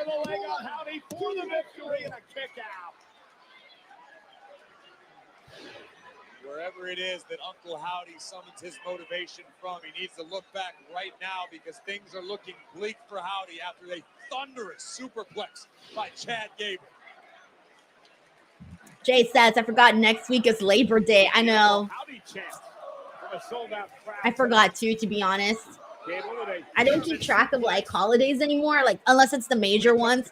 But like before, when I was in school, I used to keep track of all of them because I loved like those random holidays. Because I was like, oh yeah, I get a day off from school. And now that I don't go to school and I get no day off, it's like, well, what the hell do I care? Like if it's Bake Day or something.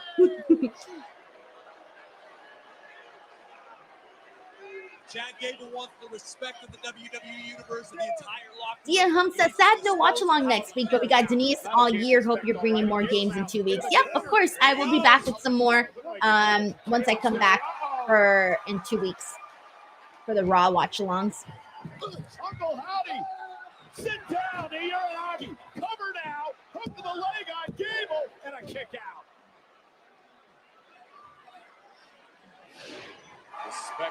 Have they started selling these masks already? They have not, right? Like, are these masks, or the Uncle Howdy mask, is it already available for sale? I haven't looked. John Taylor says, when you're your own employer, those random holidays don't really matter. That's true. Plus, wrestling's year-round, guys. 300. Oh, bro, his face just ate shit. Yeah, plus wrestling is year-round. 365 days for the most part. There's always some show going on, which is good, honestly, because then that means I have content for the whole year. I would be stressed if there was like an off season in wrestling and I didn't have nothing to talk about on YouTube. That would be terrible.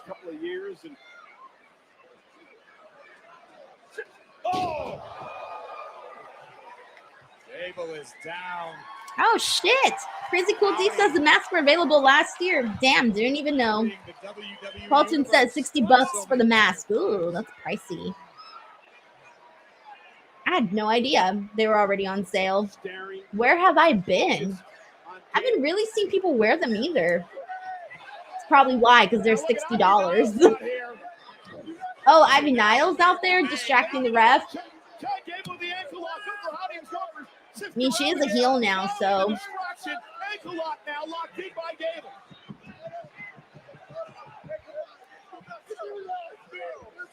Back to the center of the ring. Uncle Howdy and Gable driven into the official. The official has been taken out. Chad Gable. Mandible claw. Look at the face of fear. Mandible claw. Applied to Gable. He's got the mandible claw. Well, I think that might be it. Oh no, there's Julius and Brutus. The homies. Julius and Brutus. Into the barricade. The official's been knocked down. No idea what's going on. The Creed brothers beating the hell out of Uncle Howdy. Thank you so much for the love, Brandon. Appreciate you, man. I always see your support. He's laughing. Howdy is laughing. Ooh, what's happening? The lights just went down. Now what? Although the lights going down always gives me like PTSD because I never know what's going to happen. What are we looking at? What are we looking at? Oh, it's the rest of the Wyatt Six. That makes sense.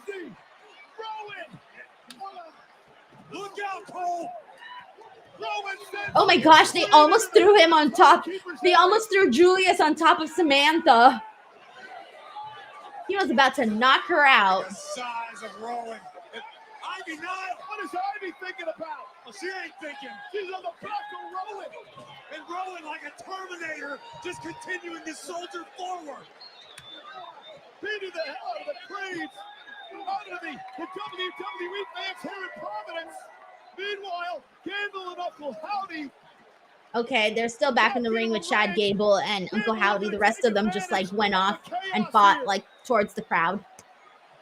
Missed moonsault from Chad. Oh, he's going for the Sister Abigail. Yup, there it is. I think that's it. 1, 2, 3. And he defeats Chad Gable, wins it with the Sister Abigail. Here is your winner, Overall, guys, a fun little episode of Raw. Definitely better than last week, I would say. I definitely thought this show was a lot better, for sure. Way much better than last week. Felt like a pretty decent go-home show for Bash in Berlin, for sure. Good ending. I thought the only thing that was probably the weakest part of the show was maybe the intro of the show. And even then, that wasn't even too bad. But overall, a pretty decent show today. Sheldon Jackson says Howdy looked good in his first match in over 5 years. Ellen says definitely better. Zeno Hour says 8 out of 10. Biotti says they have to work on that mask. Raphael says good show. Watch along. Woo! Thank you to everybody who tuned into the watch along. I'm going to hop on to the Fightful stream with Sean right now to talk about what went down on the show. For those of you guys who want to stick around and watch that, you are more than welcome to. And then I will be back tomorrow for NXT conversation. So if you guys want to listen to the NXT post show, that'll be happening next week. Alrighty, guys. Sorry, not next week. Tomorrow I will be back for NXT. All right, guys. Bye, everyone. Thank you so much for hanging out. Please do not forget to subscribe and check out that interview with Roxanne Perez. Bye, everyone.